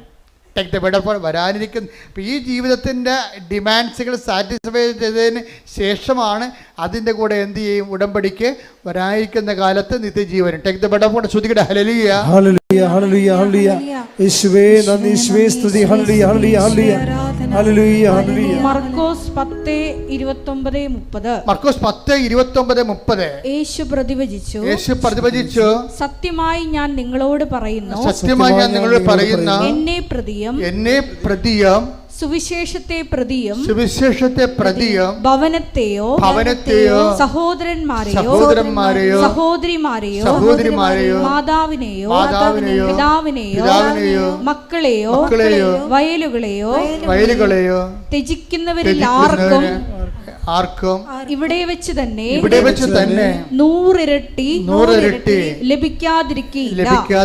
ഭവനങ്ങളും സഹോദരന്മാരും സഹോദരിമാരും മാതാക്കളും മക്കളും വയലുകളും അവയോടൊപ്പം പീഡനങ്ങളും വരാനിരിക്കുന്ന കാലത്ത് നിത്യജീവനും. യേശുക്രിസ്തുവിന് വേണ്ടി നമ്മൾ കൊടുക്കുമ്പോഴേ ആ കൊടുക്കണ ആ സമയത്ത് ചില ആൾക്കാർ പറയത്തില്ലേ, എന്ത് കൊടുത്താലും ആ കൊടുക്കുമ്പോൾ കൊള്ളാമെന്ന്. മലയാളത്തിലുള്ള സംഭവമാണ്. എന്താണ് കൊടുക്കുമ്പോൾ കൊള്ളാമെന്ന്? നമ്മൾ ആർക്കെന്ത് കൊടുത്താലും 5 മാസത്തേക്ക് ഇങ്ങനെ നമ്മളെ കാണുമ്പോൾ ചിരിക്കും. 6-ാം മാസം നമ്മളെ കാണുമ്പോൾ കണ്ട ഇതുപോലെ ഉണ്ടാകത്തില്ല. ദൈവം അങ്ങനെ അല്ലെന്നായി പറയണത്. പറഞ്ഞ മനസ്സിലായില്ലേ? അപ്പോൾ കൊടുക്കുമ്പോൾ പാത്ത പറഞ്ഞ് തന്നെ കൊടുക്കണം. എന്താ വിഷയം എന്ന് വെച്ചാൽ നമ്മൾ ദൈവത്തെ സ്നേഹിക്കുന്നുണ്ടെന്ന് മനസ്സിലാകണത് നമ്മൾ ദൈവത്തിന് വേണ്ടി നമ്മുടെ ജീവിതം ചെലവഴിക്കുമ്പോഴാണ് മനസ്സിലായി. ഇപ്പം നിങ്ങൾ തന്നെ ഒരു ദിവസം എന്തുമാത്രം മനുഷ്യരെ എനിക്ക് വേണ്ടി പ്രാർത്ഥിക്കണത്. ഞാൻ വീട്ടിൽ കല്യാണം കഴിച്ച് ജീവിച്ചിരുന്നെങ്കിൽ പ്രാർത്ഥിക്കും ഇത്തിരി ആൾക്കാർ.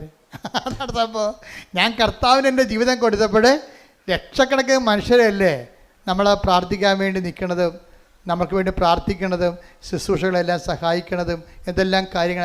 അതുപോലെ നിങ്ങളും എൻ്റെ ദൈവത്തിലെ ഇപ്പോൾ ഇത് പ്രേക്ഷിത പ്രവർത്തനത്തിൻ്റെ സമയമാണ്. ഇപ്പം അച്ഛൻ്റെ കൂടെ പ്രേക്ഷിത പ്രവർത്തനം ചെയ്യണമെന്ന് ആഗ്രഹിക്കുന്നവർക്ക് വന്നിവിടെ ഒന്ന് നിൽക്കാം, ഒരു കുഴപ്പമില്ല. ഇപ്പോൾ 5 കൊല്ലം വേണം 5 കൊല്ലം നിൽക്കാം, 3 കൊല്ലം വേണം 3 കൊല്ലം നിൽക്കാം, ജീവിതകാലം മുഴുവൻ വേണമെങ്കിൽ നിങ്ങൾക്ക് നിൽക്കാം. അതൊക്കെ പക്ഷേ നിങ്ങൾക്ക് ബോധ്യം ഉണ്ടാകണം ഈ വിഷയത്തെക്കുറിച്ച്. കാര്യം ഇവിടെ നിൽക്കുന്നവർ വെറുതെ ഒരു ധ്യാനകത്തിൽ പോയി നിൽക്കുകയല്ല. മാതാവിൻ്റെ പ്രത്യക്ഷീകരണത്തിന് സ്ഥിരീകരണത്തിനായിട്ട് ഞാൻ എൻ്റെ ജീവിതം കൊണ്ട് സാക്ഷിയാണെന്നുള്ള രീതിയിൽ പ്രത്യക്ഷീകരണത്തിൻ്റെ സാക്ഷികളാണ്. ആ കാര്യത്തിൽ ബോധ്യമുള്ളവരായിരിക്കണം വരേണ്ടത്. ആ കാര്യത്തിൽ ബോധ്യം ഉണ്ടാകണം.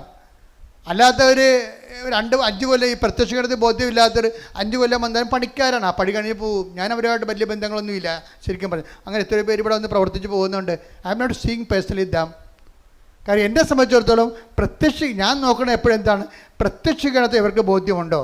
മാതാവിടെ പ്രത്യക്ഷപ്പെട്ടതായിട്ട് അവർക്ക് ബോധ്യമുണ്ടോ? അതനുസരിച്ച് തന്നെയാണോ അവരുടെ ശുശ്രൂഷകൾ മുന്നോട്ട് പോണത്?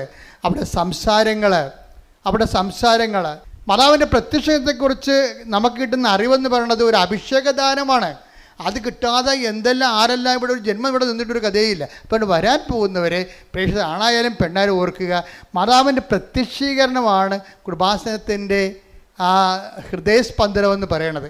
ആ പ്രത്യക്ഷീകരണത്തെക്കുറിച്ച് ദൈവം തന്നെ നിങ്ങൾക്ക് ബോധ്യങ്ങൾ തരണത് അനുഭവങ്ങളിലൂടെ ആയിരിക്കണം. അതിലൊക്കെ ഒരു ആകർഷണം തോന്നിക്കഴിഞ്ഞാൽ തീർച്ചയായും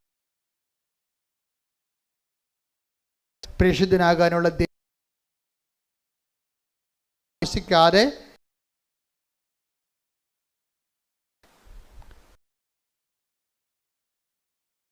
ദൈവവിളി ഈ മാതൃ സന്യസ്ത അച്ഛന്മാരെ സിസ്റ്റർമാരുടെ മാസം മുഴുവൻ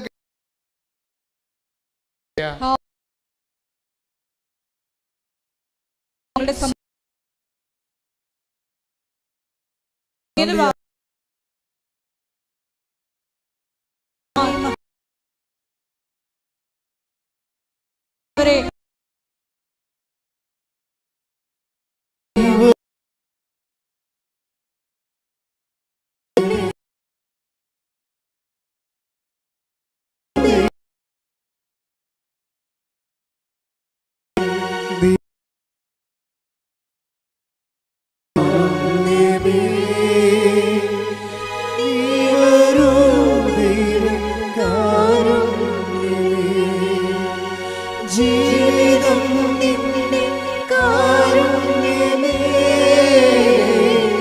ജീവനേ നിന്റെ കാരുണ്യമേ. നീ വരും ദൈവകാരുണ്യം. ഒരുമിച്ച് പാടുക. എഴുന്നേൽക്കുക.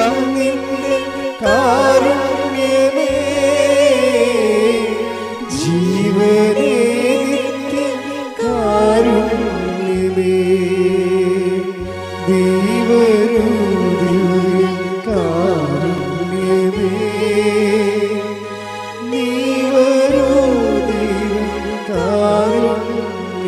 ഉച്ചത്തിൽ പാടി പ്രാർത്ഥിക്കാം. കാരുണ്യമേ, നീ വരൂ കാരുണ്യമേ, ജീവിതം നിന്റെ കാരുണ്യമേ, ജീവനേ നിത്യ കാരുണ്യമേ, ജീവിതം നിന്റെ കാരുണ്യമേ, ജീവനേ നിത്യ കാരുണ്യമേ. സ്തുതിച്ച് പ്രാർത്ഥിക്കാം. ഹല്ലേലൂയ, ഹല്ലേലൂയ,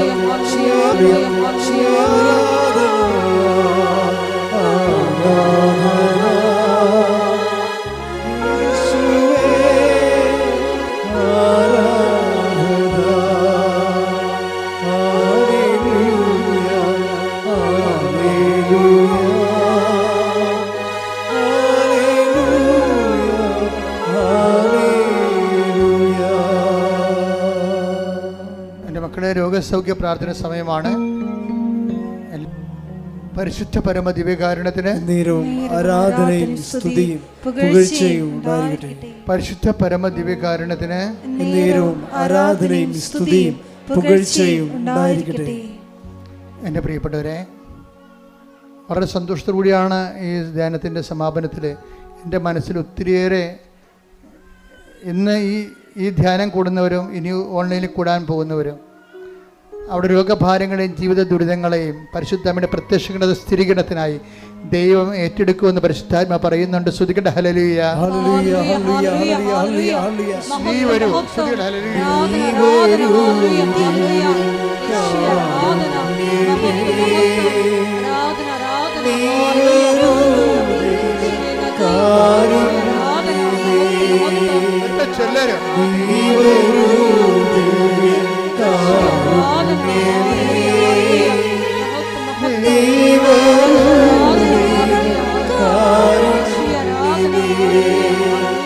ജീവിതം നിന്റെ കാരുണ്യമേ,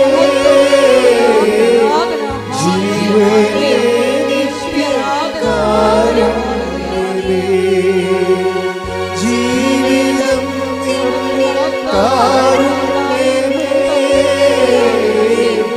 ജീവനേ നിത്യ കാരുണ്യമേ. എൻ്റെ മക്കളെ, പരിശുദ്ധാത്മാവ് നമ്മൾ കുളിച്ച് നിൽക്കുന്ന ഒരു സമയമാണിത്. മാതാവ് ജീവനോടെ പ്രത്യക്ഷപ്പെട്ട അൾത്താരയിൽ അമ്മയുടെ ശാന്തമായ സാന്നിധ്യമുണ്ട്. ദിവ്യകാരുണ്യത്തിൻ്റെ സമയത്താണ് അമ്മ അന്ന് പ്രത്യക്ഷപ്പെട്ടത്. അതേ ഒരു ഫീലാണ്, അതേ ഒരു ആംബിയൻസിലാണ് നമ്മൾ നിൽക്കുന്നത്. അതേ അമ്മ, അതേ കർത്താവ് ഇന്ന് നമ്മുടെ ജീവിതത്തിലെ ഈ ആരാധനയിൽ പങ്കെടുക്കുന്ന ഓരോ മകനെയും മകളെയും കർത്താവിൻ്റെ തിരുമുറുവാർന്ന വലത് കർത്താൻ ആശീർവദിക്കുന്ന സമയമാണ്. കർത്താവേ, കർത്താവേ, കണ്ണീരോടെ പ്രാർത്ഥിക്കുന്ന കർത്താവേ, കണ്ണീരോടെ പ്രാർത്ഥിക്കുന്ന കർത്താവേ, സ്വർഗം തുറക്കണമേ, സ്വർഗം തുറക്കണമേ, സ്വർഗം തുറക്കണമേ.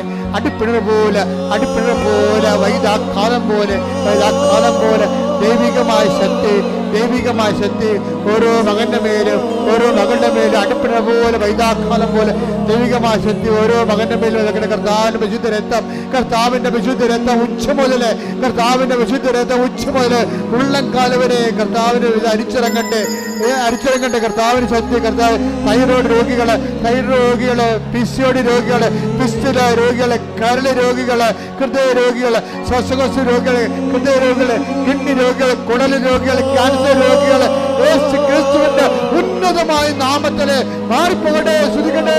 യേശുവേ, ഹല്ലേലൂയ, ഹല്ലേലൂയ, യേശുവേ,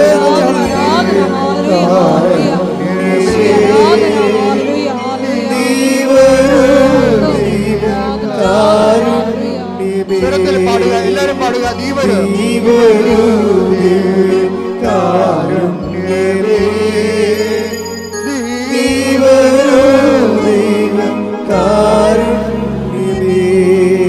കർത്താവേ, ഗർഭിണികളെ സമർപ്പിച്ച് പ്രാർത്ഥിക്കുന്ന കർത്താവേ, കർത്താവ് കുഞ്ഞുങ്ങളെ സമർപ്പിച്ച് പ്രാർത്ഥിക്കുന്ന കർത്താവേ, ഈശോ നിന്റെ തിരുവരുവാർന്ന് വളർന്നു കയറാൻ കുഞ്ഞുമക്കൾ ഉണ്ടാകുന്ന രോഗികളായിട്ട് കുഞ്ഞുമക്കളെ കണ്ണീരോടെ കരയുന്ന അമ്മമാരെ അവിടെ കുഞ്ഞുങ്ങളെ സ്പർശിക്കണമേ എന്ന് പ്രാർത്ഥിക്കുന്ന കർത്താവേ, നിന്റെ സ്വർഗീയമായത് കർത്താവ്, നിന്റെ ഉന്നതമായ നാമത്തെ മഹത്വപ്പെടുത്തുന്ന കർത്താവേ, മക്കളില്ലാത്തവരെ സ്പർശിക്കണ കർത്താവേ, ഭവനരഹിതരെ സ്പർശിക്കണ കർത്താവേ, സാമ്പത്തികമായ ക്ലേശങ്ങളുള്ളവര്, ഭാരങ്ങളുള്ളവര്, പരീക്ഷ എഴുതി നിൽക്കുന്നവർ, റിസൾട്ട് പ്രതീക്ഷിക്കുന്നവർ, കർത്താവെ ജോലിക്ക് വേണ്ടി പരിശ്രമിക്കുന്നവർ, ജോലി നഷ്ടപ്പെടാൻ പോകുന്നവർ, ലിസ്റ്റ് ക്യാൻസലാകാൻ പോകുന്നവർ, യേശു ക്രിസ്തുവിന്റെ ഉന്നതമായ നാമത്തില് മാർഗ തടസ്സങ്ങള്, ജീവിതദുരിതങ്ങള് യേശുവിന്റെ നാമത്തിൽ മാറിപ്പോകട്ടെ. ശ്രുതിക്കട്ടെ. ഹല്ലേലൂയ, ഹല്ലേലൂയ, ഹല്ലേലൂയ, യേശുവേ,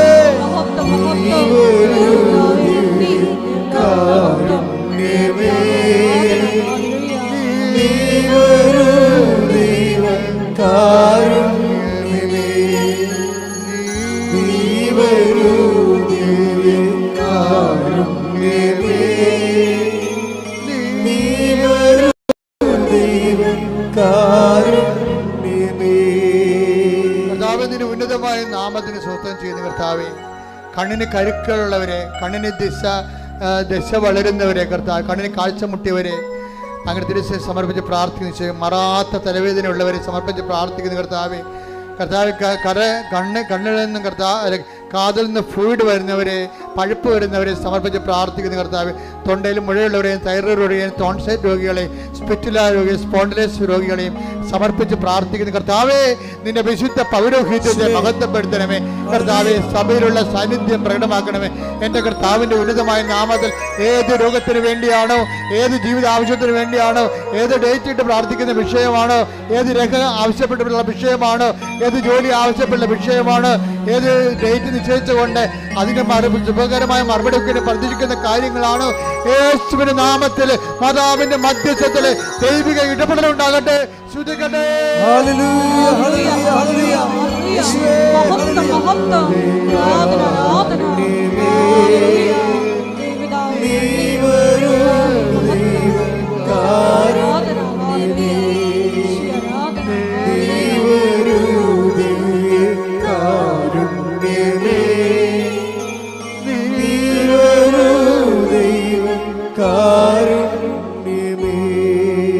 എന്റെ മക്കളെ, നിങ്ങളുടെ സന്തോഷത്തോടെ കൈകൾ നെഞ്ചത്ത് വെച്ചുകൊണ്ട് പ്രാർത്ഥിക്കുക. അച്ഛൻ പ്രാർത്ഥിക്കുമ്പോൾ ശ്രദ്ധിക്കണം. കർത്താവിൻ്റെ അടിപ്പണ്ട പോലെ വൈദാഘാതം ദൈവികമായ ശക്തി നിനക്ക് വരുന്ന കാര്യമാണ്. നിന്റെ മനസ്സ് വേദനിക്കുന്ന, നെഞ്ച് പൊളയുന്ന, പിടക്കുന്ന എന്താ വിഷയത്തിനും ഈ ആഴ്ചയിൽ കർത്താവ് 7 ദിവസത്തിനുള്ളിൽ കർത്താവിന്റെ തീരുമാനം ഉണ്ടാകും. ശ്രദ്ധിക്കട്ടെ. ഹല്ലേലൂയ, ഹല്ലേലൂയ, എന്റെ കർത്താവിന് 39 വർഷം ഞാൻ അർപ്പിച്ച കൃപാസമർത്താരെ ജീവനോടെ പ്രത്യക്ഷപ്പെട്ട 39 വർഷം ഞാൻ അർപ്പിച്ച കൃപാന്റെ യോഗ്യതയാൽ കൃപാസമർത്താരെ ജീവനോടെ പ്രത്യക്ഷപ്പെട്ട പരിശുദ്ധ അമ്മയുടെ മധ്യസ്ഥതയില് മധ്യസ്ഥതയിൽ ഇവിടെ പ്രാർത്ഥിക്കുന്ന മക്കൾക്ക്, ഓൺലൈനിൽ പ്രാർത്ഥിക്കുന്ന മക്കൾക്ക്, ഉടമ്പടി എടുത്ത് പ്രാർത്ഥിക്കുന്ന മക്കൾക്ക് അവരുടെ ജീവിത ദുരിതങ്ങള് ഇപ്പോഴേ പരിശുദ്ധ അമ്മ ഉണ്ണീശോയുമായിട്ട് ജലത്തിന്റെ ഉള്ളിൽ നിന്ന് ഇറങ്ങി വരുന്നതായിട്ട് കണ്ടുകൊണ്ടിരിക്കുന്നു. ഇപ്പൊ പരിശുദ്ധ അമ്മ ഉണ്ണീശോയുമായിട്ട് കൊണ്ട് ജലത്തിന്റെ ഇടയിൽ നിൽക്കുന്നതായിട്ട് കാണുന്നു. കർത്താവിന്റെ കരുണയെ, ദൈവത്തിന്റെ കൃപയെ, കർത്താവെ അവർക്ക് വീഞ്ഞില്ല, അവർക്ക് വെള്ളമില്ല, കുടിക്കാൻ വെള്ളമില്ല, ജോലിയില്ല, എല്ലാ കുടുംബങ്ങളിലേക്ക് കർത്താവിന്റെ കരുണ മാർഗങ്ങള് ദുരിതങ്ങള് പ്രാർത്ഥിക്കുന്ന വിഷയത്തിൽ 39 വർഷം ഇവരുടെ പ്രത്യക്ഷപ്പെട്ട് പരിശുദ്ധ അമ്മയുടെ മധ്യസ്ഥതയില് ഈ ആൾക്കാരെ നടത്ത 10,000-കണക്കിന് ആരാധനയാൽ മാർഗരോഗങ്ങള്, ദുരിതങ്ങള്, ഈ തടസ്സങ്ങള് യേശുവിന്റെ നാമത്തിൽ മാറിപ്പോകട്ടെ.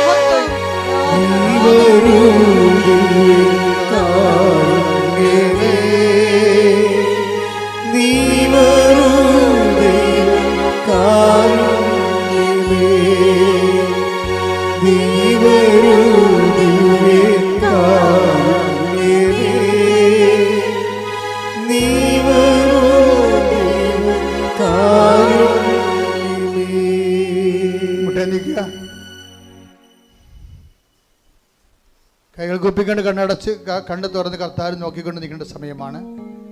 വ്യക്തിപരമായ ആവശ്യങ്ങൾക്ക് വേണ്ടി പ്രാർത്ഥിക്കേണ്ട സമയമാണ്. ഓൺലൈനിലുള്ളവരും പ്രാർത്ഥിക്കേണ്ട സമയമാണ്.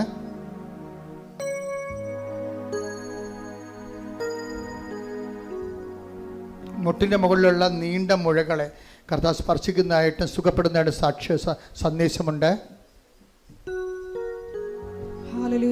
ശരീരം മുഴുവൻ ഇങ്ങനെ കുരുക്കൾ പോലെ, ചൂടുകുരുവല്ല, അല്ലാത്തതിന് എന്തോ അലർജി മൂലം ഉണ്ടാകുന്ന കുരുക്കളെ കർത്താവ് സ്പർശിക്കുന്ന സന്ദേശമുണ്ട്.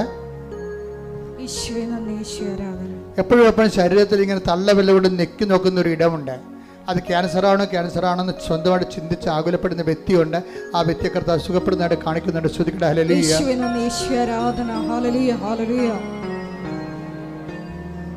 വ്യക്തിപരമായ ആവശ്യങ്ങൾ മൗനമായി പ്രാർത്ഥിക്കുക. ശ്വാസകോശങ്ങളെ സംബന്ധിച്ച് പ്രാർത്ഥിക്കുക. ശ്വാസകോശങ്ങളുടെ കർത്താവിൻ്റെ പരിശുദ്ധമായ രക്തം കയറി ഇറങ്ങാൻ വേണ്ടി പ്രാർത്ഥിക്കുക. ശ്വാസകോശ കർത്താവ് സുഖപ്പെടുത്തുന്ന സമയമാണ്. ഇത് സാക്ഷ്യം പറയാൻ നിങ്ങൾക്ക് സാധിക്കാം. ഒരു തോളലില് ഇടത് തോല് വലത് തോല് ഇടിഞ്ഞും ഇടത് തോല് മുന്തിയും നിൽക്കുന്ന ഒരവസ്ഥയാണ്. എന്തോ അപകടത്തിലോ അല്ലെങ്കിൽ ജന്മനോ സംഭവിച്ചതാണ്. അത് ബാലൻസ് ചെയ്യുന്ന രീതിയിൽ ഒരു സന്ദേശം ഉണ്ട്. കർത്താവിന് നന്ദി പറയാം. ശ്രുതികട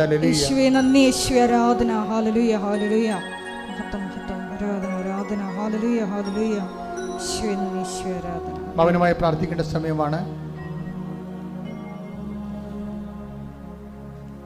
ഒരിക്കൽ കൂടി മരിയൻ ഉടമ്പടിയിൽ സമർപ്പിച്ചിരിക്കുന്ന എല്ലാ വിഷയങ്ങളും ദൈവമാതാവിൻ്റെ മധ്യസ്ഥതയിൽ ദിവ്യകാരുണ്യ സന്നിധിയിൽ സമർപ്പിച്ചുകൊണ്ട് നമുക്ക് ഒരു നിമിഷം മൗനമായിട്ട് പ്രാർത്ഥിക്കാം. ദൈവസ്നേഹത്തോടെ ദൈവിക പ്രത്യാശയിൽ മുന്നേറിക്കൊണ്ട് ഉടമ്പടി നിബന്ധനകൾ പാലിച്ചുകൊണ്ട് പരിശുദ്ധ അമ്മയുടെ പ്രത്യക്ഷീകരണത്തിൻ്റെ സ്ഥിരം സാക്ഷ്യമാക്കി ഞങ്ങളെ ഓരോരുത്തരെയും, ഞങ്ങളുടെ കുടുംബങ്ങളെയും സ്ഥാപനങ്ങളെയും ഈശോ ഉയർത്തണമേ എന്ന് പ്രാർത്ഥിച്ചുകൊണ്ട് നമുക്ക് ശിരസ്സ് നമിച്ച് ദിവ്യകാരുണ്യനാഥൻ്റെ ആശീർവാദം സ്വീകരിക്കാം.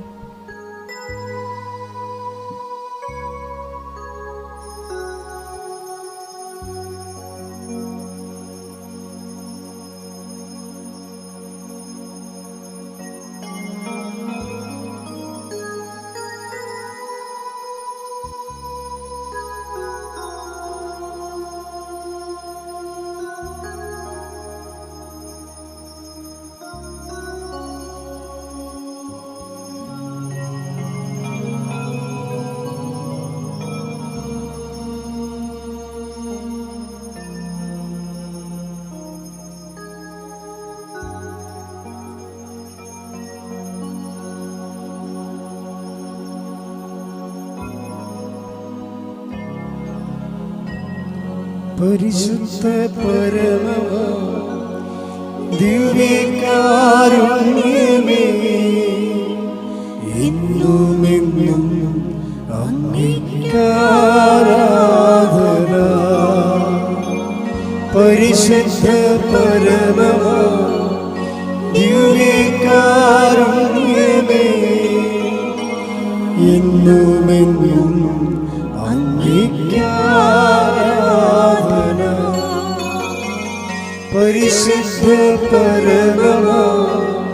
ദിവ്യകാരുണ്യമേ, ഇന്നും എന്നും അങ്ങേക്കാരാധന.